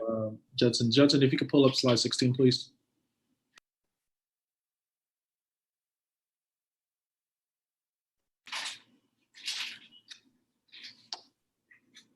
Yeah, there we go. Perfect.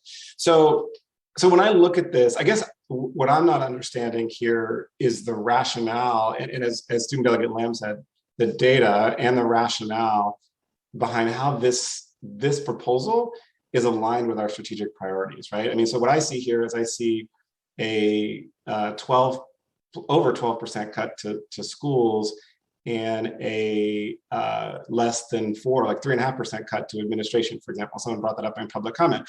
So maybe there's a good reason for that, but I guess I don't see it and I don't understand it. So I would love to hear more from the superintendent or deputy superintendent about like, what's the thinking about why these particular numbers, how does that align with our strategic priorities, and how is it backed by data?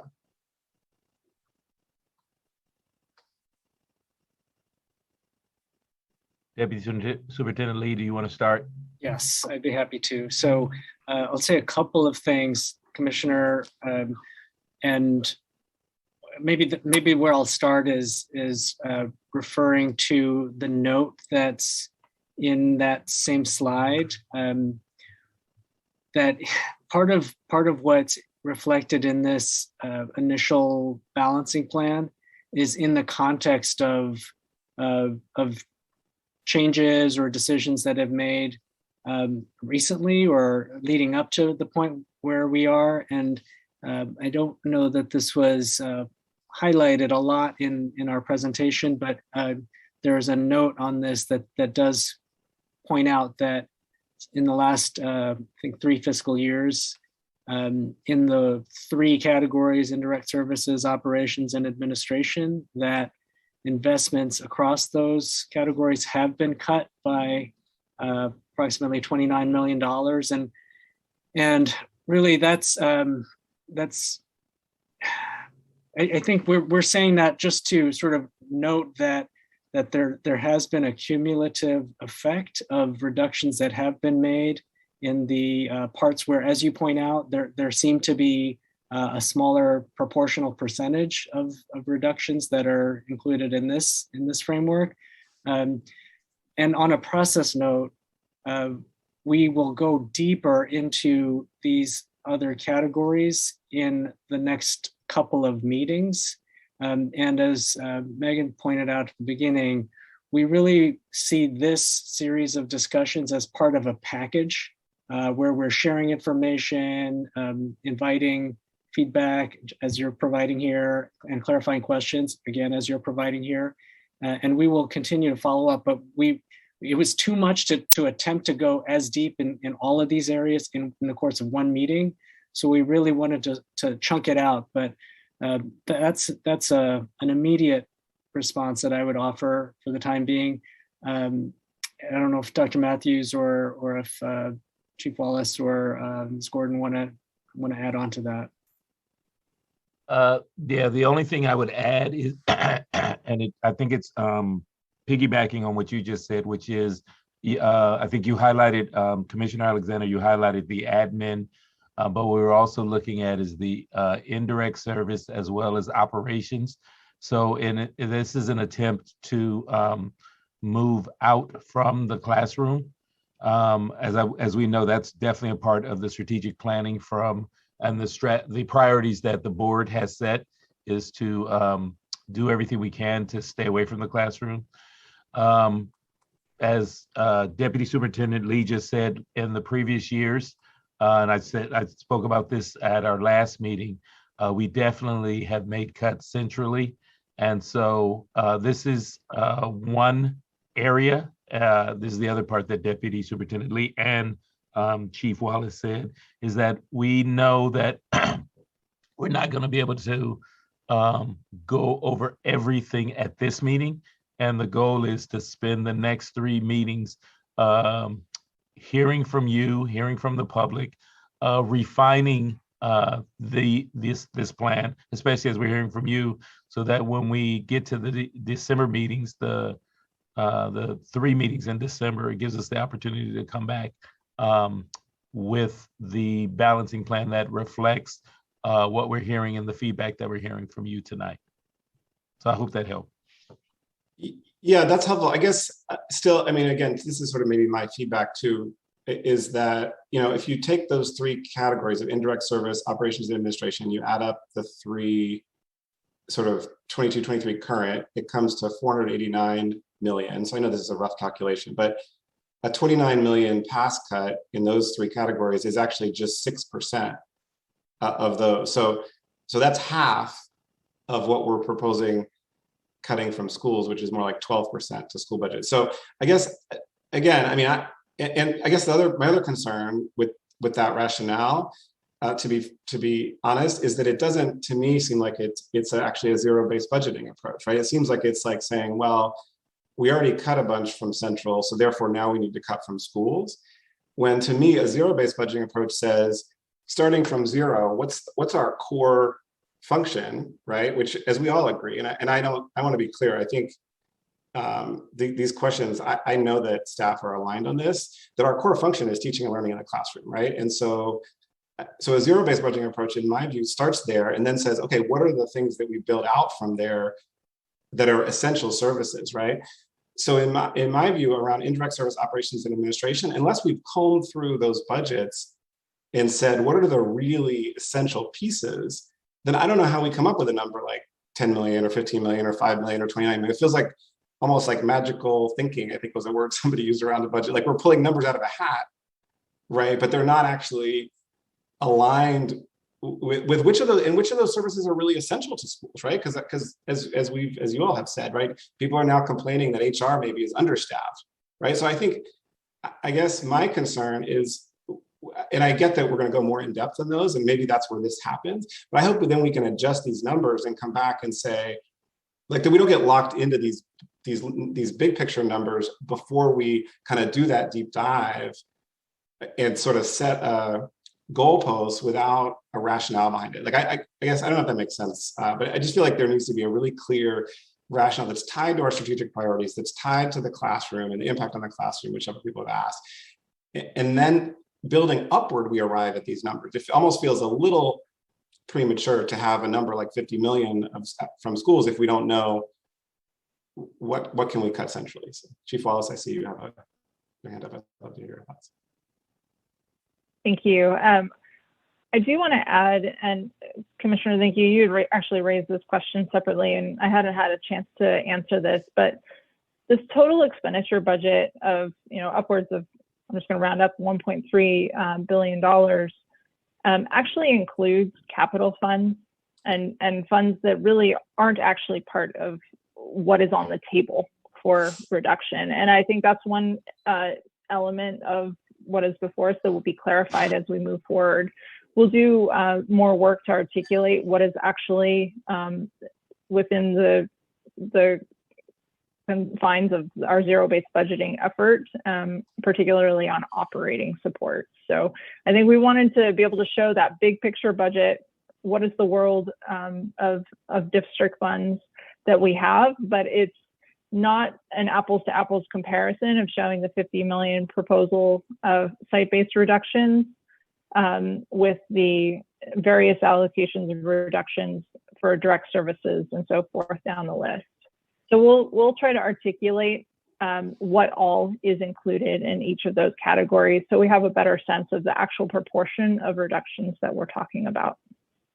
Okay, well, let me ask question number 3 then. I think I saw on that, which is then so what I'm hearing from you all, which is totally fair, is a defense of this plan. And I guess my question would be, if I'm interested in proposing an alternative allocation of these numbers on slide 16, how do I approach that? What's the best way to work with staff to come up with a different, and again, I'm not talking about the details, because I think that I'm talking about kind of these big picture numbers. How would I go about that in the most productive fashion?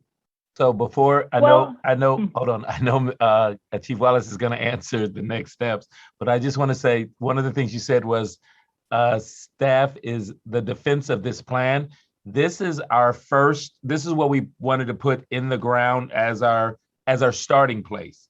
And so exactly what you described is what we want to get to. It's a conversation about getting to a place where we have the best stabilization plan possible. But I didn't want you to think that what you see today is we say this is what it has to be, or let's start from this place and then get to, as we're having a discussion with the community, as well as having a discussion with the board, how do we get to the place where we have the best stabilization plan that we all feel as comfortable as possible? Because there's going to be pain in this plan no matter what, but how do we get to the place where we're all as comfortable as possible in moving this forward?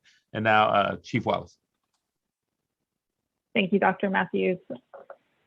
So I think the thing I would add to that statement is that over these next 2 meetings, we'll be laying out the details of these other components of the budget. And we hope that you'll then have an understanding of, develop more of an opinion of specifically what feels like we're leaving on the table that should be moved forward for proposal of a reduction. Or conversely, that you might see that everything that's being proposed in each of these other categories feel like those are the correct places to make reductions, and everything that's left on the table should stay. So I think that we're going to all have a better grasp of both what is being proposed for reduction and what is being proposed to stay.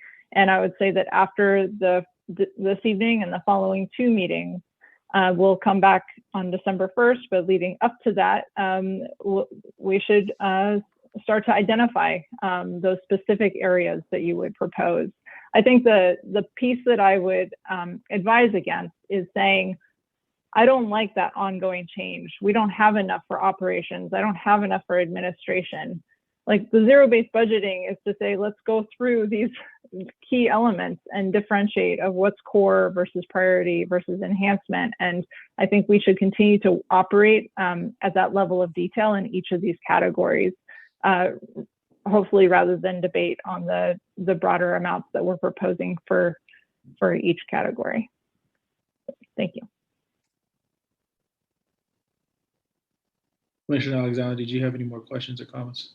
I guess my last one, thanks, Vice President Mulligan, would be, one of the public commenters did mention asked about the organizational charts, I think, and I'm curious, I know, Anne-Marie, you have done fantastic work on this, and the team has really created these org charts, excellent org charts that I think could help inform that conversation, and I'm curious, how can the public access those to be able to engage in that conversation?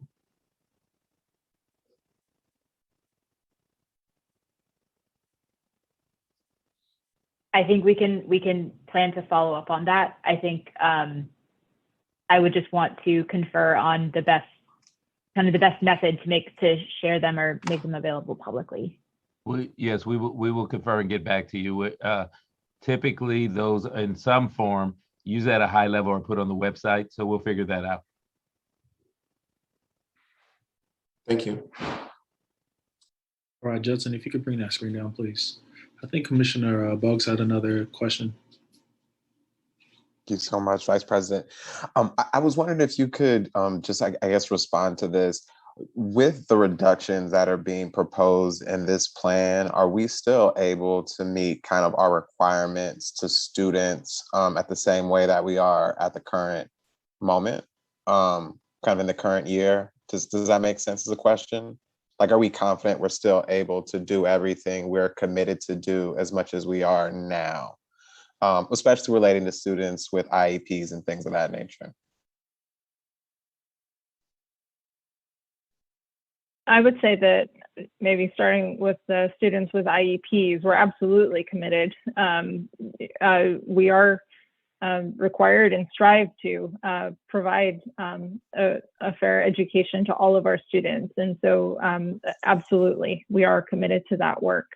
And I think for the general education classrooms, I just want to refer back to the class sizes that Anne Marie had cited earlier, that we're working within the constraints of our labor agreements of what the class size requirements are. So we're, when it comes to the baseline, we're staffing to those levels and assuming that we will meet those expectations. I think what's different, however, is referring back to the fall revision presentation, is you might recall that many of our classrooms are actually under-enrolled, where we have students, very few students relative to a teacher. So we will see a change in those classrooms, or many of those classrooms, when we end up shifting resources, and school sites need to consolidate more students into fewer classrooms. And Anne Marie, please correct me if I misstated anything there. No, you didn't. But I think I do think that it doesn't. I don't think that there is a way that we balance our budget without it having an impact on student experiences. And so I think that just naming that is important, because I think that while the rationale here and the approach through all of these discussions is to do as much as we can to make sure that we are ensuring fundamentals and really anchoring on our priorities to the extent that we can. There's going to be an impact on school sites, and so I think, but we're trying to make that and do as much analysis and as much as we can to make. I'm sorry, could panelists please make sure that your mics are muted? Okay.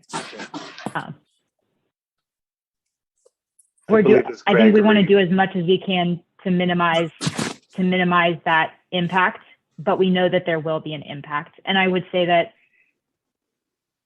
one hope that I have in some of the work that we've been doing over the course of the year so far in supporting site leaders with budgets and with position management is that we know that there are vacancies in positions across schools across the district. And so I know that something that is in my mind as we work through some of these proposals and look at the impact on certain school sites is where we can start communicating early to sites who are asking about vacancies and saying, should I close this position? Should I continue to hire for it? What are my options? To recommend that if a site has a vacancy in a position that we anticipate no longer being centrally funded next year, we can try to advise early that they think about how they make plans to not fill a position that they may not be able to fund in the future. So I think that's a layer of change management that's very specific, but it's something that we're dealing with day to day in the budget office as we work with site leaders. And so I want to name that there will be an impact. There's no way to balance the budget without it, but we're doing everything we can to understand and be able to support site leaders and schools through whatever the impact is site by site. Just to follow up on that, if you could just share a little bit about when we'll be able to communicate with like the district, community, families, that information, and will that be a part of this balancing plan, or is that actually going to be more of the actual budget process that's going to happen later in the spring, or is it like a combination of both?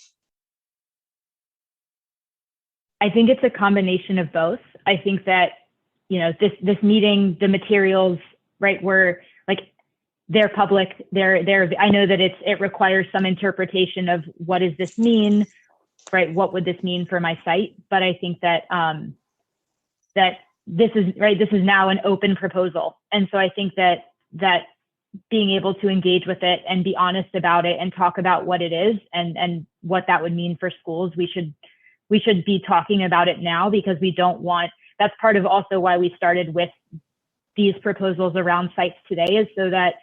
Right, it's November 2nd. This gives us the maximum amount of time from when we've started sharing any recommendations to when they're going to be carried out. So we really wanted to have that long time frame for discussion. But then some of the details will really be finalized, as Myung shared, as we get the final information in January and we're preparing all of the allocations for budget development. That's when some of the impacts here will really be cemented through the budget development process. So people shouldn't have an expectation to have clarity on the specifics around all those things by December 5th when we actually submit the balancing plan, because there will be things that kind of happen later that actually will determine kind of the specifics of kind of how all these things are laid out.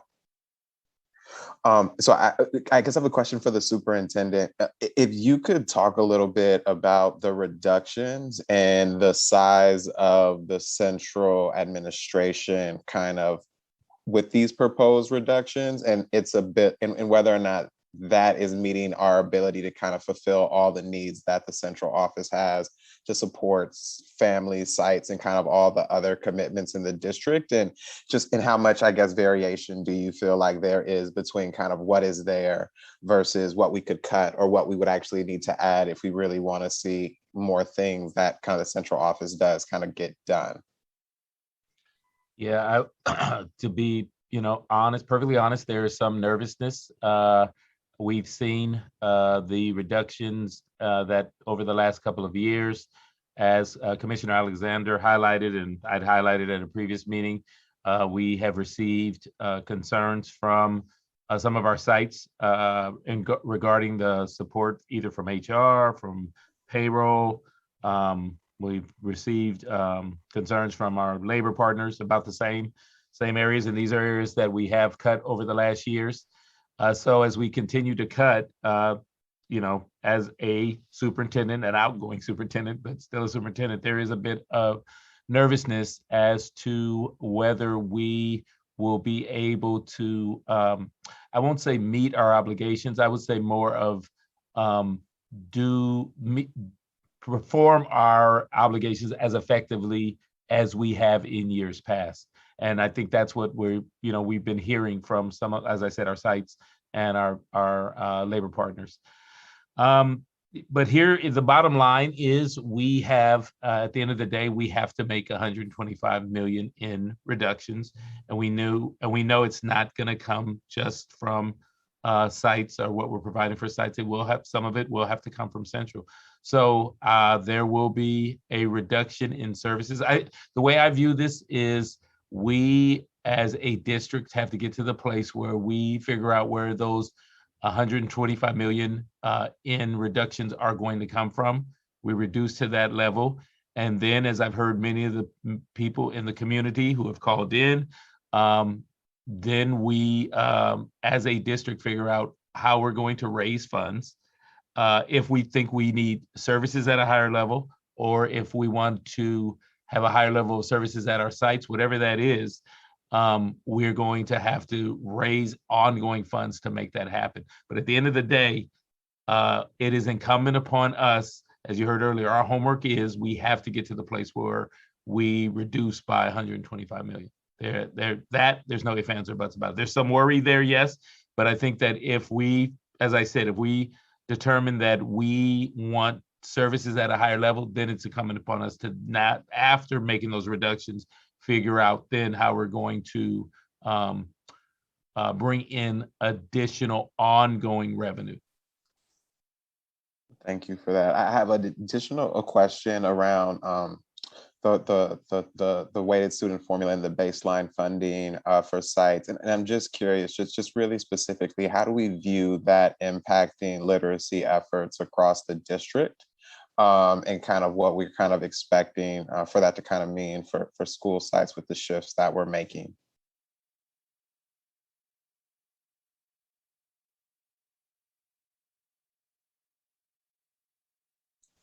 It's a good question. I think, I guess what I would say is that the weighted student formula baseline, in terms of the staffing components, there is not, I think, apart from teachers, there is not like a literacy coach type specific component of the baseline. For sites whose funds exceed the baseline, right, it means they have additional funds, additional decisions about strategies they want to implement. And so something like a literacy coach or additional, those are things that are on the table, funding permitting. But I would say that the other piece that is incorporated into this baseline is time to build capacity in addition to negotiated days. And so that's something where there is not a specific focus that we prescribe in that baseline. And so I would say consistently across the board for all sites, there isn't a particular directive around literacy intervention in the weighted student formula baseline, but there are opportunities in various ways that, the site, if their admin partner, if they have a focus around really thinking about literacy, that's one avenue. I think using some of the funding for capacity building time could be for literacy-based interventions and literacy professional development type things. So it's not prescriptive, but there are different ways that literacy can be incorporated as a priority in this kind of school design and how they operate. No, I appreciate that. I guess for me also, I would just say, I think that I appreciate the effort that's gone into the balancing plan. And I do feel that it does give a directive of like what our worst case scenario is and what it will take for us to kind of meet what the state is asking us to do in presenting that. I do feel that we need to provide a little bit of clear examples to the extent we can to the community about kind of how these things will potentially look and feel for them so that they can kind of understand, as well as to give us a clear kind of directive of how we can find additional ongoing funds from sources to kind of backfill some of these key areas that are vital. I'm really concerned about special education and just kind of how we can maintain our ability to provide what's mandated. And I know that we said that we felt confident that we could do that. And I just want to, I think, see evidence kind of that as we move forward, maybe not through this process, but definitely through the actual budget process as we put kind of more real numbers and allocations to things. And so I think just to lift up that, I feel like this is a good starting place for us. And I hope that we can kind of move some things around the margins to really make sure we're being as inclusive as possible and really centering on what's necessary for this balancing plan, and really hoping, praying, and doing all the work we can to ensure that our budget for the next year has a lot more revenue in an ongoing way to allow us to continue and to expand in the ways that we've kind of been hoping and wanting to. Thank you so much. I'm gonna let Elliot, did you want to comment? Yeah, I'd be happy to. I'm sorry, I keep looking the mics on different places here, and I'm trying to look at you, and when I look at you, I see something else.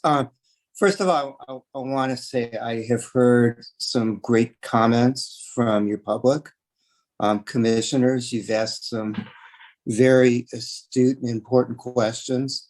And I mentioned one thing earlier that I want to make very clear.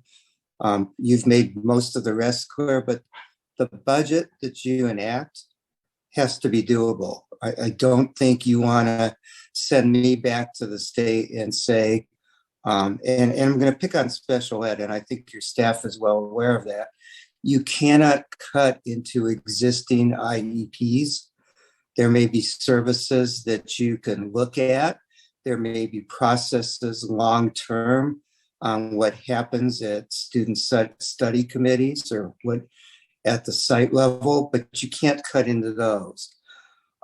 There's a lot of ingredients in the soup, and I want to mention that I think staff mentioned this as well as commissioners, that you have union contracts that you cannot unilaterally abrogate. So you can't cut into that. So when you talk about zero-based budgeting, it kind of starts not only with what you have at a site, but what your obligations are contractually and what your obligations are. And I include in that your special education IEPs. That being said, just a comment, may not be popular. I think your staff talked about that, but you have certain, I hesitate to use the word overages, but I liked what Ms. Gordon used in terms of truing up. It's kind of like if you have one board that's longer than another, you've really got to make the boards meet in the corner. And if your staff is not trued up to where the students are, that's going to cause excess costs. And that's one of the things I'm going to be looking at in your budget, as well as, quite frankly, where grant dollars are being used as opposed to ongoing obligations. And I think Dr. Matthews made a very, very critical point earlier. I, as the expert, am also following what the state is doing. You are not the only ones experiencing declining enrollment. Unfortunately, I don't expect a remedy by December 15th. So you, along with 1,000 other districts, are going to have to craft your budget with a cut in student enrollment as the base of your budget, whether you want to or not. And I think this is going to be a tough dialogue for you because you're already being watched, but it will also be a tough dialogue for other districts because I think you will see, if they're being honest about their budgets, a large number of qualified budgets. We saw that in 2008, although I don't think as many districts self-certified as qualified as really were. So there's a lot of moving parts in this process, but I think as it was stated by a number of commissioners as well as staff, you have that looming first interim and a budget stabilization plan that you have to approve, and it's got to be doable.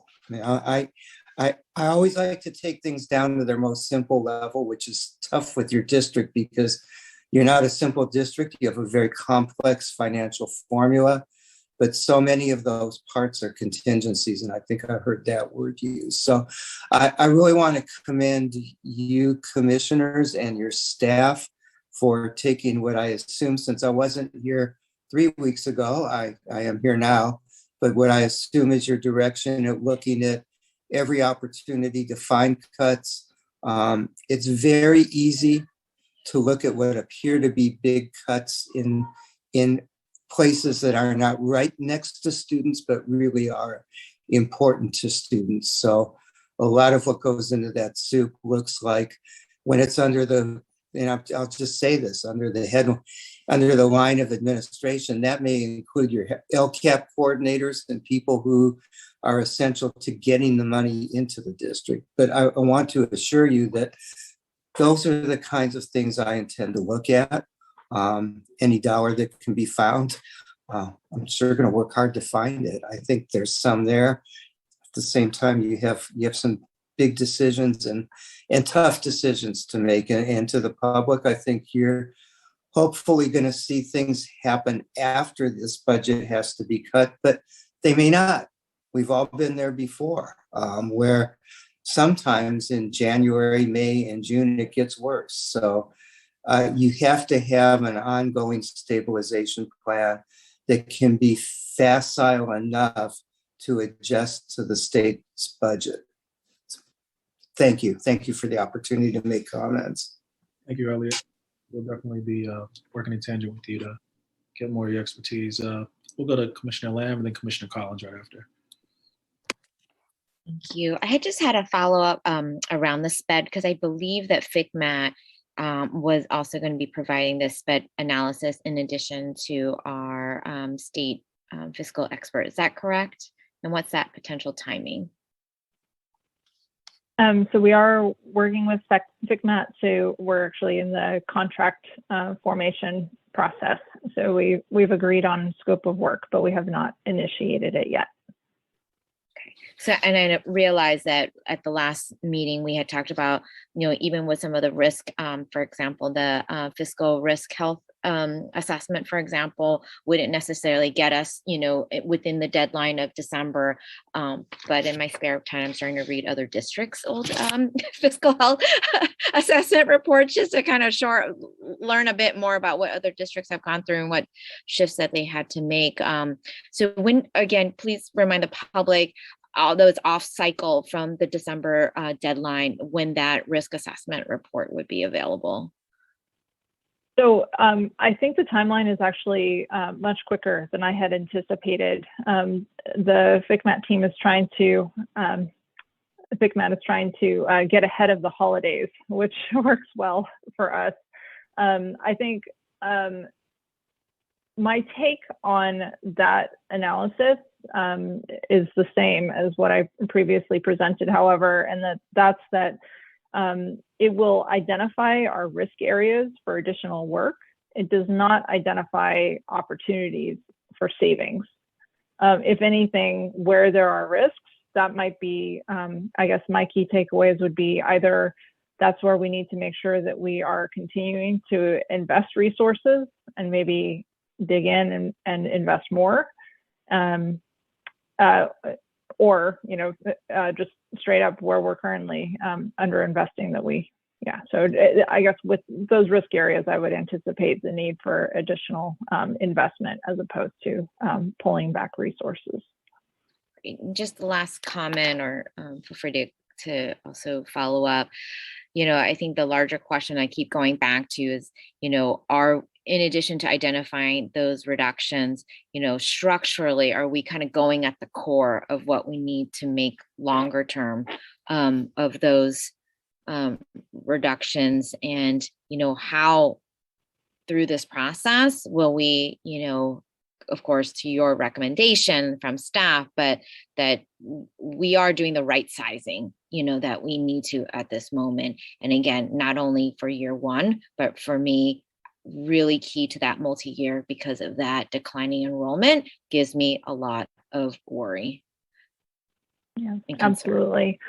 One thing I want to articulate, and I don't know if we said it in reference to the balancing plan overview slide, there is an indication of if it's an ongoing change. Actually, our assumption is that all of these proposals are ongoing. So that in year two, when we actually see a further deepening of our deficit outlook, that these cuts would help us address that second year as well.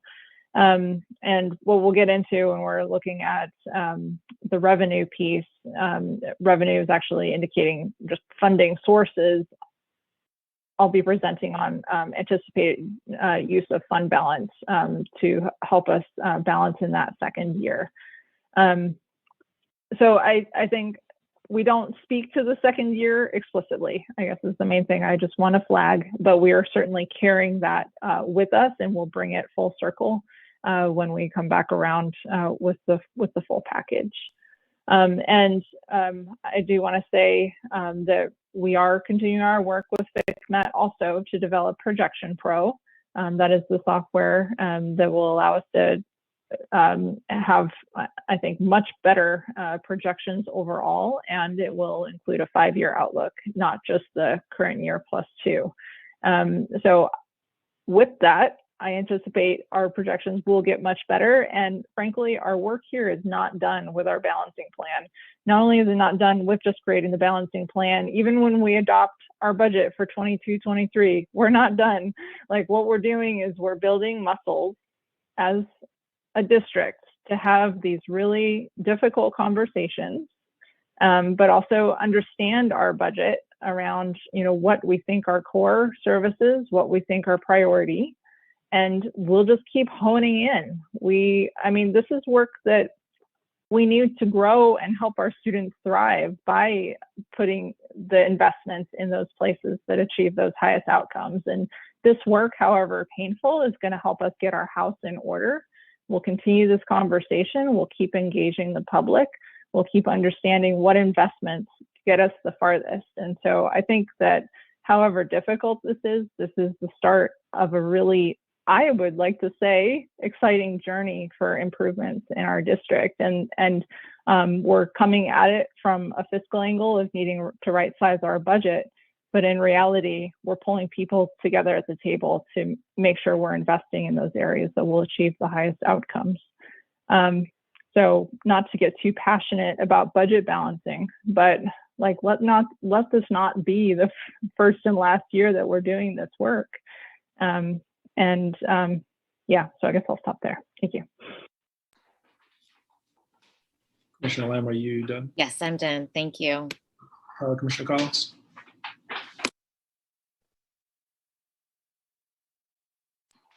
Commissioner Collins, you're on mute. Thank you. Appreciate that. I appreciate the questions thus far and a lot of the comments from my colleagues and the presentation that you guys put together. I agree. I'd love follow-up. I just want to plus one on Commissioner Bogus in questions regarding communities really seeing if there's a way, I know it's difficult, but if there's a way folks can visualize what reductions will look like at individual school sites regarding class sizes and some basic services. And I guess one of the questions that I'm having is when you have less students in a school, my daughters were actually in an under-enrolled classroom. And so if there's, reductions in class size, sometimes they're not, or, when you balance or, for staffing levels and for lower enrollment, sometimes the impacts aren't really, they don't seem as bad, right? Because there's just less students in a classroom already. And so you don't need as many teachers, right? Especially if you're not filling positions. So, but to actually see that in terms of, based on our anticipated enrollment for next fall, if we can get a sense of, for schools to get a real clear sense of what would that look like for my school. Because I was on the school site council and I know a lot of families and staff, they're looking at this question, these larger questions on a kind of really on the ground, what does that mean as far as us getting a literacy coach or, whatever, the services that they provide. And as I said, I know we're projecting and a lot of these numbers are going to be fluctuating based on enrollment and, state budgets and things like that. But additionally, I also am interested in seeing what will the impact be to progress on resolutions. And that's both past, current, and present. And we've talked at the last meeting about wanting to track our implementation of resolutions. We've adopted a lot of resolutions. I think they're meaningful and powerful and important. At the same time, we've also had a lot of conversations about the need to prioritize the work. Some work, we may decide is imperative. It has to happen. It's moving forward. As I know, we are implementing, we're moving forward and spending money on redesigning our enrollment. There may be things we decide we just can't do right now, or they need to take longer. And there may be some work as Ms. Wallace is saying is, maybe there's smarter ways of doing things. And it's about doing the work in different ways and being more efficient and more creative. And I've seen that with the way that the art department has been reorganized. I know that, there's a set amount of money that's generally spent on, say, the music program, and we've decentralized some of those programs. We're still, and in some ways we're providing more services than we did before. So, I do agree this is an opportunity for us to tighten our belt. But as far as resolutions, I would love to see kind of staff look at, we have the Samoan Pacific Islander resolution, we have the Black Studies resolution, we have the Latinx Studies resolution, we have the Equity Studies resolution. Some of these are just curricular, and maybe it's how we reorganize the work. There's no cost impact, but in some cases there may be staffing that's needed, to do development of new curriculum or do professional development or hire staffing to support parent leaders. And so, or community engagement. And so we've got the Arts Equity Resolution, and I'll send you this list, but I just want it to be on the record. The American Indian Resolution, we've committed to kind of changing the way we talk about the Native American history and cleaning up some of the lies that are in our textbook. And Our Healing in Our Hands is a really important resolution that we adopted very early on in, I know, our tenure. And in some ways that feels like one of the most important resolutions right now with, trauma that we're seeing now becoming more evident in our schools past COVID. We have a past resolution that I feel like we've never fully implemented and consistently comes up, which is the Safe and Supportive Schools resolution.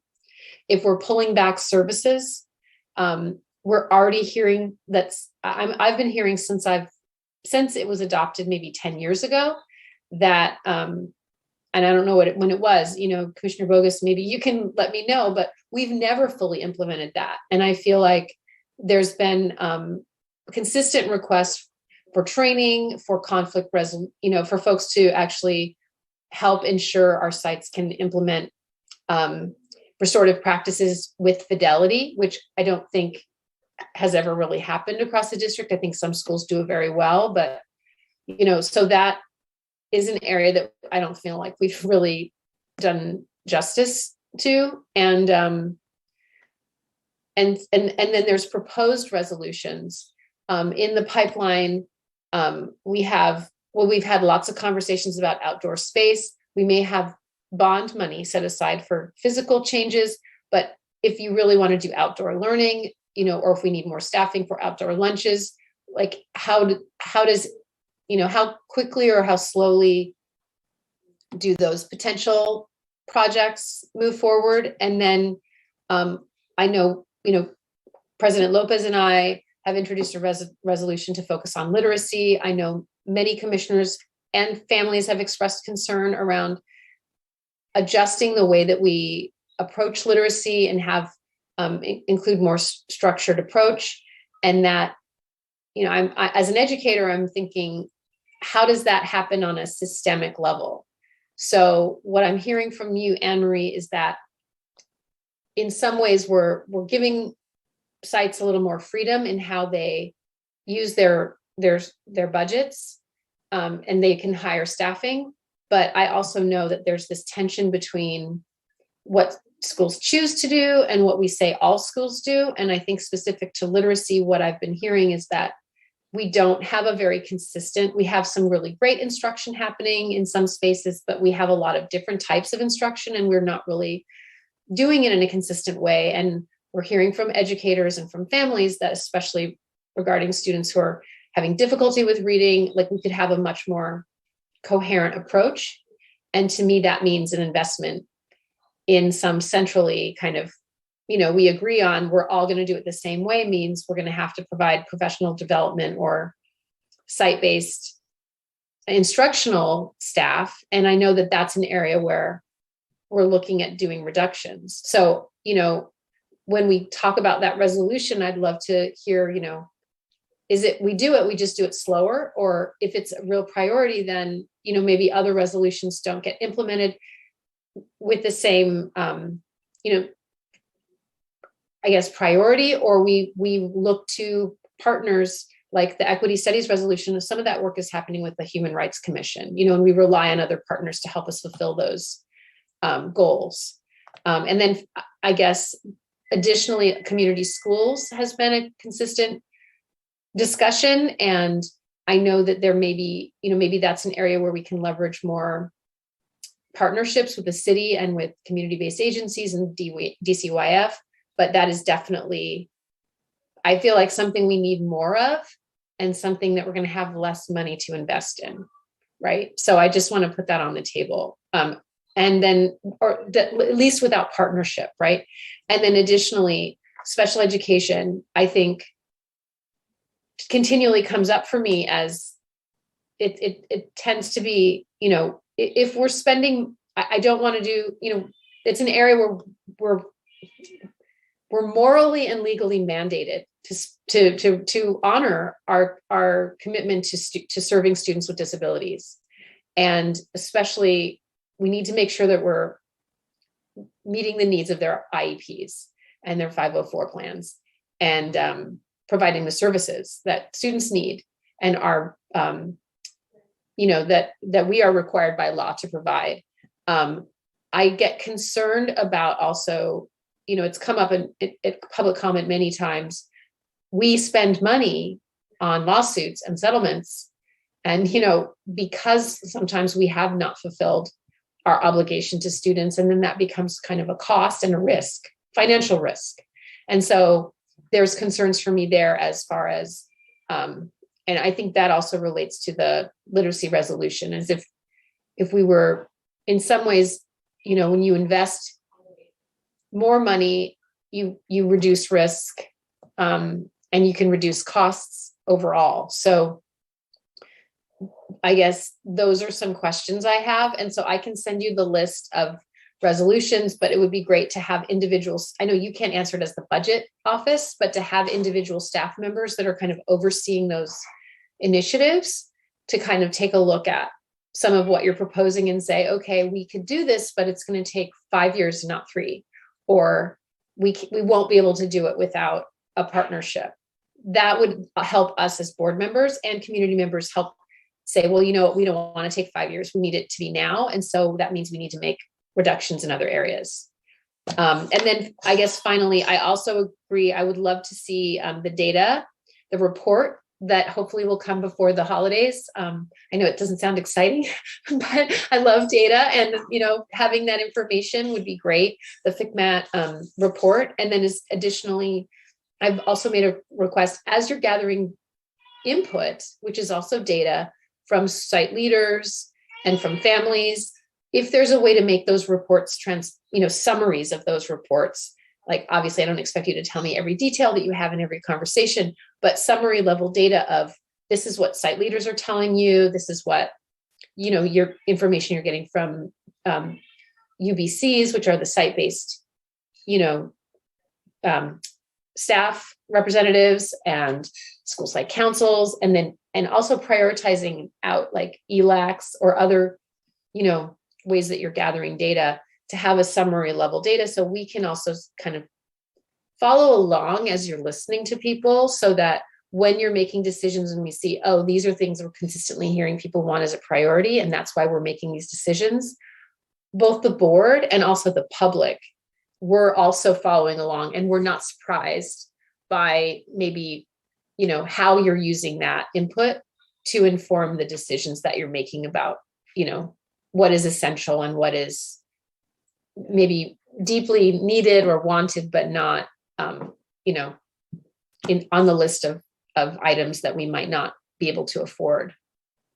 So does that sound like something that you can provide as far as the kind of impacts to resolutions? And what are your thoughts on, in your timeline, when we might start to see some of those reports and how they might also be shared with the public at large?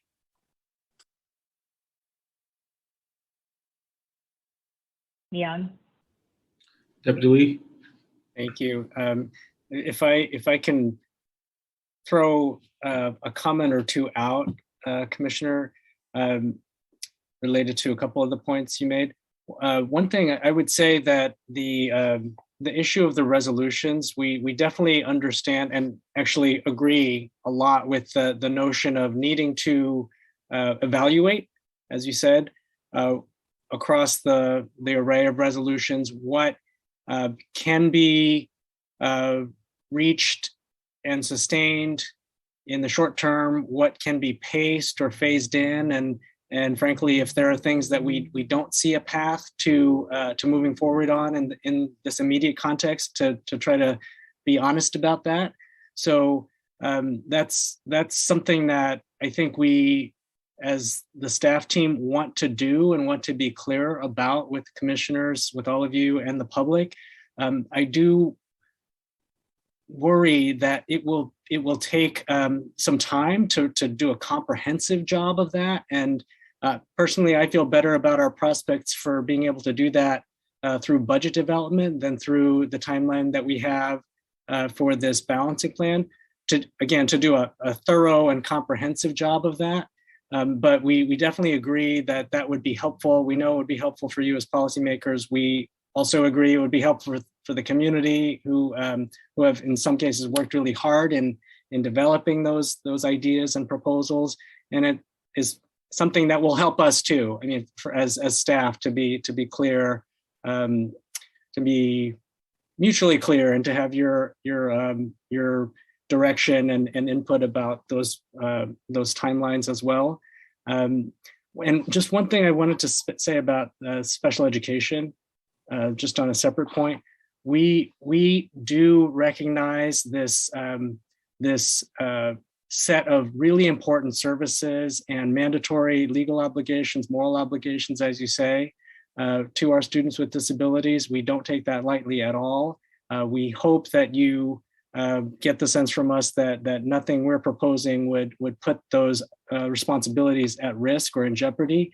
I want to make a nod to some of the discussion that we've had about revenues.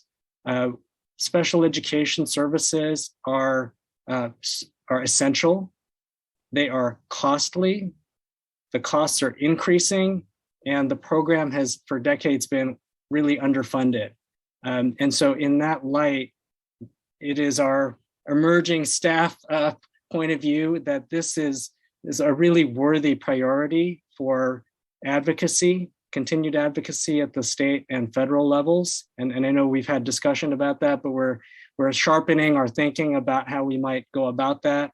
I know, apologies to members of the Rules Committee, Commissioner Alexander, yesterday for doing a little bit of a head fake on the unveiling of some thinking about advocacy priorities. But just to give a preview, we do feel optimistic that there are opportunities to pursue at the state level, especially, and also in Washington, D.C., proposals for increased ongoing funding for special education. And so we look forward to sharing more information and getting your feedback about some of our emerging thoughts on that front too.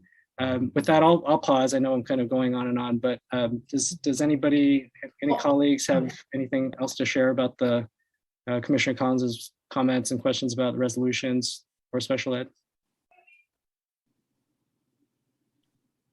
So just to be clear, you're saying that you don't think that you'll be able to staff won't be able to give me a ballpark before we make decisions on the balancing plan. Is that, I mean, I want to be, I may not get what I want, I guess I'm concerned about making decisions about, because I know we need to make sure our sites have what they need.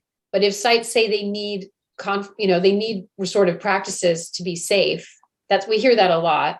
And then but that support needs to be a central service. That's where it gets kind of murky, right? Because it's not a teacher, it's not a counselor, it's not the clerk, but there are some schools that have just, they've said like, we need to invest in community schools or whatever, or literacy, like, we need more lit coaches because they're just, we're having like, and I just want us to be able as a community, because sometimes those lit coaches, they show up not as site-based staff, they show up as central office staff. And, and so I just want us to be really clear about how we're deciding,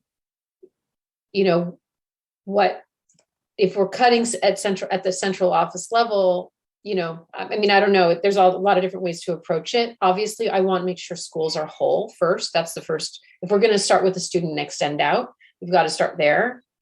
But I guess the next time we talk is going to be about site, like central office, right? And some of that is administration. And so, that we need administrators sometimes to run, different programs that we are initiatives. And so if we're making a decision to make reductions in central office, even just between, maybe we only have a certain amount of money, and maybe, I don't know if this is what you're saying, Deputy Superintendent Lee, I mean, maybe then I guess if we prioritize sites and say this is what every school gets, and then we have this much left over for central office kind of supports and services and programs, then that means as we're getting into the budgeting process for next year, then that's when we're having those conversations around which programs we prioritize and which ones, or which initiatives we, leave up to schools to figure out, and which ones we centrally support. But I mean, is that what you're suggesting is the process? I just want to be really clear on how we can make decisions based on these. I feel like these are promises to our community, and we want to be really clear with them about what we can accomplish and what we can't accomplish in the near future or without support, on a lot of these really important initiatives that we've committed to. Right. If I might suggest an approach to maybe chunk out a couple of different aspects of this broader undertaking, I do think we could flag any cases as we develop this balancing plan where any aspects of what we would put forward as our recommendations or our proposals would impact the commitments in resolutions. And we could do that and should do that between now and December 14th.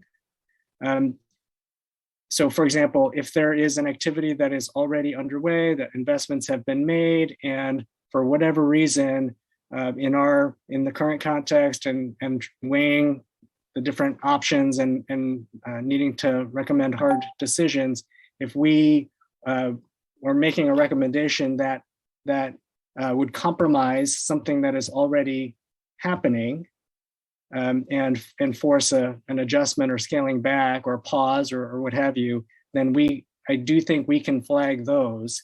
I think the other aspects where something hasn't started yet, and we haven't been able to, or for whatever reason, haven't initiated an aspect of a resolution, that's what I'm suggesting would be difficult for us to thoroughly analyze and build into this same time frame, into the work plan for the next 6 weeks. And so if that part of the conversation could carry over into the spring, I think that would be more appropriate in terms of our immediate task at hand, and also we would be able to work with a more complete set of information once we have more information from the governor's budget. Does that make sense, Commissioner? I appreciate that, and I feel like that sounds reasonable. And I definitely think it's harder to scope out work we haven't started implementing yet, versus if there's I'm thinking about the Samoan Pacific Islander resolution. There's staffing that's set aside. If God forbid there was a challenge to whether we could afford something that we've already committed to, or we have language programs, those types of things. I think those are impacts that we'd have to know. It helps us to know about it sooner rather than later, when we're having these conversations. So I appreciate that approach, and we'll look forward to hearing back from y'all on where there might be flagged or concerning areas. Chief Walls, comments? Thank you, Vice President Maliga. I just want to follow up on Commissioner Collins, your comment about seeing the FCMAT fiscal health risk analysis report. Part of their process actually will be to come before the board and make a presentation. And then at that point, it will be formally a public document, and that sort of seals the deal where their work is done. So I'm hoping that will occur in December, and before we take winter break. If not, then it would be in January. So look forward to that, and I'm glad that there's interest. Commissioner Alexander. Thanks, Richard. Malika, I had, just listening to my colleagues and Mr. Duchamp, just a couple specific requests based on my earlier comments around the central spending, or let's say indirect services, operations and administration, which again, I really appreciate that framing. I think it's really helpful and clarifies some of those earlier confusions about how things were funded. One is, and again, I mean, this is coming from the point of view of, again, I redid the math, and actually, even including that 29 million that's already been cut from those three areas, if you add the 30 million of new proposed cuts, it's less than, percentage-wise, than the amount that we're proposing to cut from schools right now. So just so that everybody's clear with this narrative that Central's already been cut, we're actually proposing more cuts to schools right now than the previous cuts to Central plus the current ones combined. So, and maybe that's what we need to do. I guess for me, I really would like to see, so these are my requests. For November 9th, when we get into those areas, if we could be very clear, not just about what we're proposing to cut, but what we're proposing to preserve and why, right? So kind of like you did today with the direct service, I think was really helpful. So that would really help me to understand, why we want to keep these particular services and that staffing level in particular. And then the second request, and maybe, I don't know, Mr. Duchamp, if you're able to help with this, is, and I've asked for this before, but I know there's a lot going on, but just to do some comparison with other similarly sized districts, right? Because that's where my kind of concern comes from too. I mean, I looked, for example, at Long Beach, which is a well-regarded district with good outcomes, especially for students of color, probably better than us in many ways. And they have slightly more students than us. They seem to have a much smaller central administration. They spend a lot higher percentage of their budget on instruction.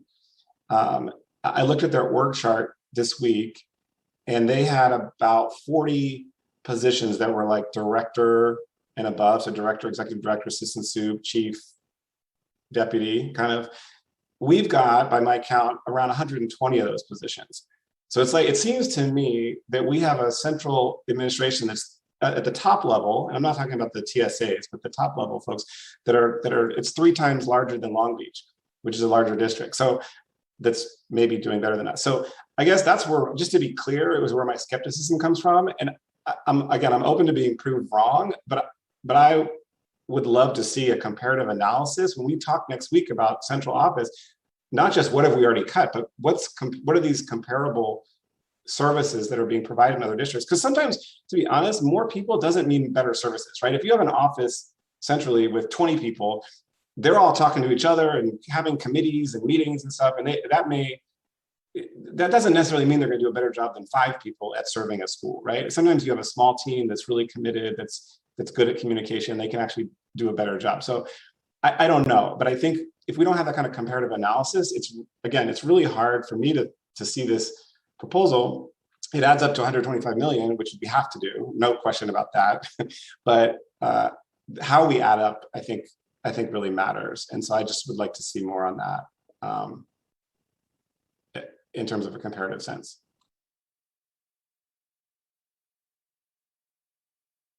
One thing that I would say, just as a kind of response, and maybe something that we can follow up on, is that the methodology that we created, that's mostly function code with some other specific cases that we used for, to map out our budget. It is, because it uses budget coding that is used across California, that is something that we could, look into, basically picking, is it Long Beach or other districts, and applying a similar methodology to see how their budget maps similarly to ours. I think that's one possible follow-up. I know we also have, I know Megan officially submitted the request for these reports, but we also have some comparative analysis that we just received from School Services of California. So I think there's a little bit of that we can prioritize sharing at maybe our meeting even next week, so that we can bring that aspect of the conversation in. And I think one thing that I would also say, I know this doesn't, get us all the way there, but I do think that one important note on the percentages for site-based versus central is also I think just naming that 15 million of that weighted student formula allocation is enrollment driven. And so I know that it means we should also be looking at how we scale other services. But I think that if you were to remove that 15 million from the equation, it's more like a 7% reduction. So I think just, again, we have to scale other services as well. And so that I'm not trying to get too nitpicky back and forth about it, but I think just recognizing that part of that, where we've made modest increases over time to weighted student formula, we've made those modest decreases to central office. And so it's about how we end up in a place that feels like we're preserving, right? We're really being thoughtful about what we preserve at schools, and that we really can have a strong rationale for what we're preserving it centrally.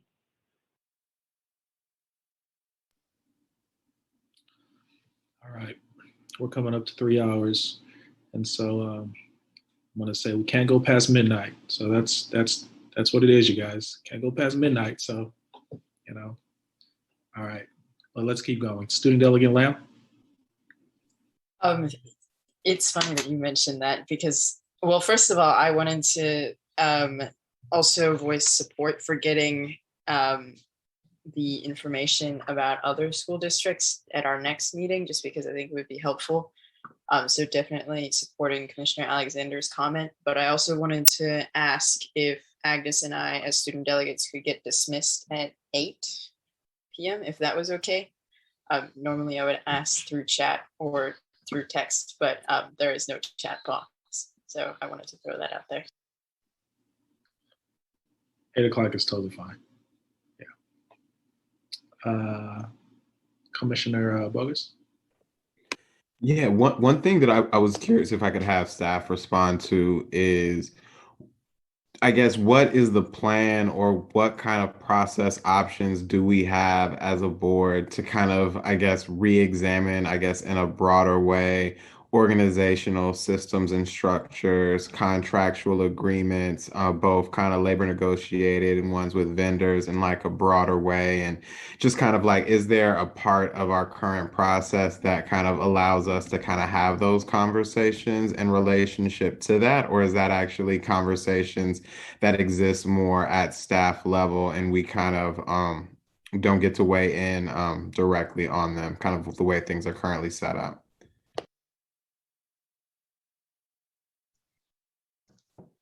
So I would say that currently right now, I mean, those are conversations we have typically in board meetings, but not in just a way like you just described, but from us hearing comments from board members, trying to sense where there's consensus from the board, but not in a way like you just described. I will say this though, I know that the process that we have set up now for moving forward to get to a stabilized budget won't allow for that type of analysis and conversations. We just don't have the time now for that. But I would say what we'd want to do is definitely get to the stabilized budget. And then if this is the will of the board to have those kind of conversations in a logical manner or a strategic manner, then that should be put forward by board leadership, and we can figure out how we move forward after December 15th or 14th. No, I appreciate that clarity. And I guess I would just ask for board leadership to start that process. It just feels for me, if we're making this level of dramatic cuts, and we're kind of proposing these kind of reductions, we probably need to kind of put everything on the table and really figure out how we can have a holistic conversation about everything that we kind of need to do to fulfill our commitment and promise to families, and really not to kind of be limited, but really to say, how can we create something that's more sustainable in the long term for our families and our city. Thank you.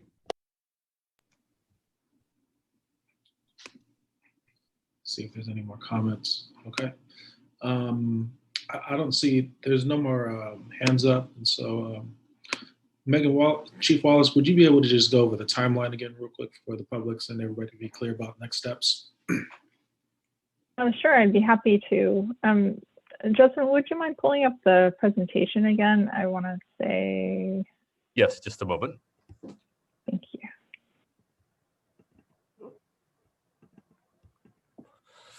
I think the fourth slide down might be the best reference. Okay.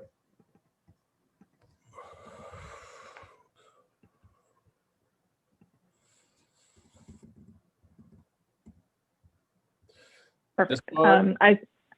I think maybe the one just before it. We've got a lot of, there we go. Thank you. You're welcome. So the reason why I like this one, although you can see we provided a lot of different ways of looking at the calendar and the schedule ahead, this one's really sort of the chapters that we're going through within this budget process. This evening we introduced the overall plan, but only dove in on the school site and direct services proposals. At the November 9th regular meeting, we'll begin the process of looking at indirect services, operations, administration.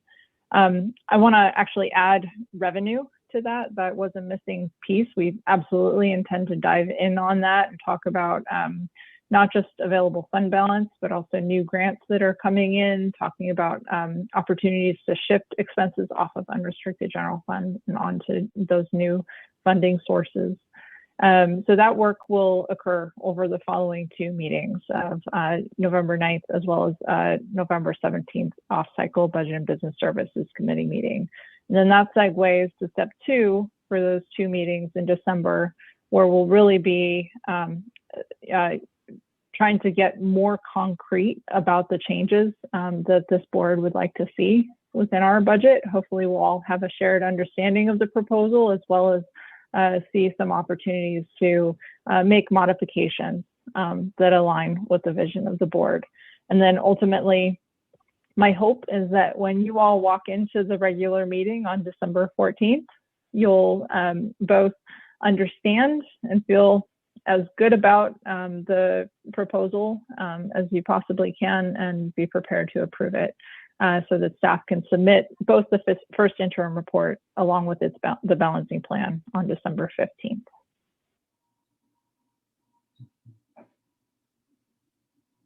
Okay. Well, I just want to say thank you again to the staff for the presentation and the just kind of all the hard work around this. We appreciate it.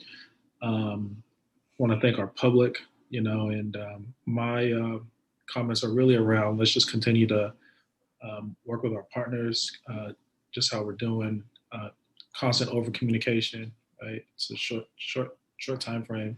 So doing the best we can to continue to get feedback from our partners. I had a really good one-on-one with the staff, which was really fruitful, and I was able to ask a bunch of questions, and I echo a lot of the sentiments and questions that were asked tonight around Commissioner Bogues' questions around contracts and also resolutions. And but anyways, I am hopeful and optimistic that we are going to land on something that we all are happy about on the 14th. And so, but I'm going to go ahead and close out this item, and I look forward to continuing this conversation with you all at our next meeting. Thank you again to staff. So now we're going to go into, yeah, thank you. We're going to go into closed session. And I think before we go into closed session, Judson, are we to give a allotted time for closed session items? Yes, we need to give 5 minutes total for closed session items, and then we can recess in the closed session. All right, sounds good. So we're going to go into closed session. If anyone is here tonight comments on an item during closed session, there's an allotted 5 minutes for you to be able to share or provide any comments tonight. Thank you. Can that be repeated in Spanish and Chinese, please? Buenas noches. Vamos a comenzar nuestra sesión a puertas cerradas. Y si tenemos 5 minutos de receso, si ustedes desean tener o hacer algún tipo de comentario. Gracias. 如果你想得閉門會議發表意見嘅話咧，而家會有5分鐘喺閉門會議喺閉門會議之前發表意見嘅啫。咁啊，請舉手。Thank you. Thank you. Yeah, again, please raise your hand if you care to speak. Por favor, levante la mano si usted quiere hacer un comentario. Gracias. Okay, seeing none, Vice President Malinga. Okay. So we're going to go ahead and recess. Is that what it is? Recess, closed session? Yes. Okay. That's correct. We'll see you all in Recording closed stopped. session.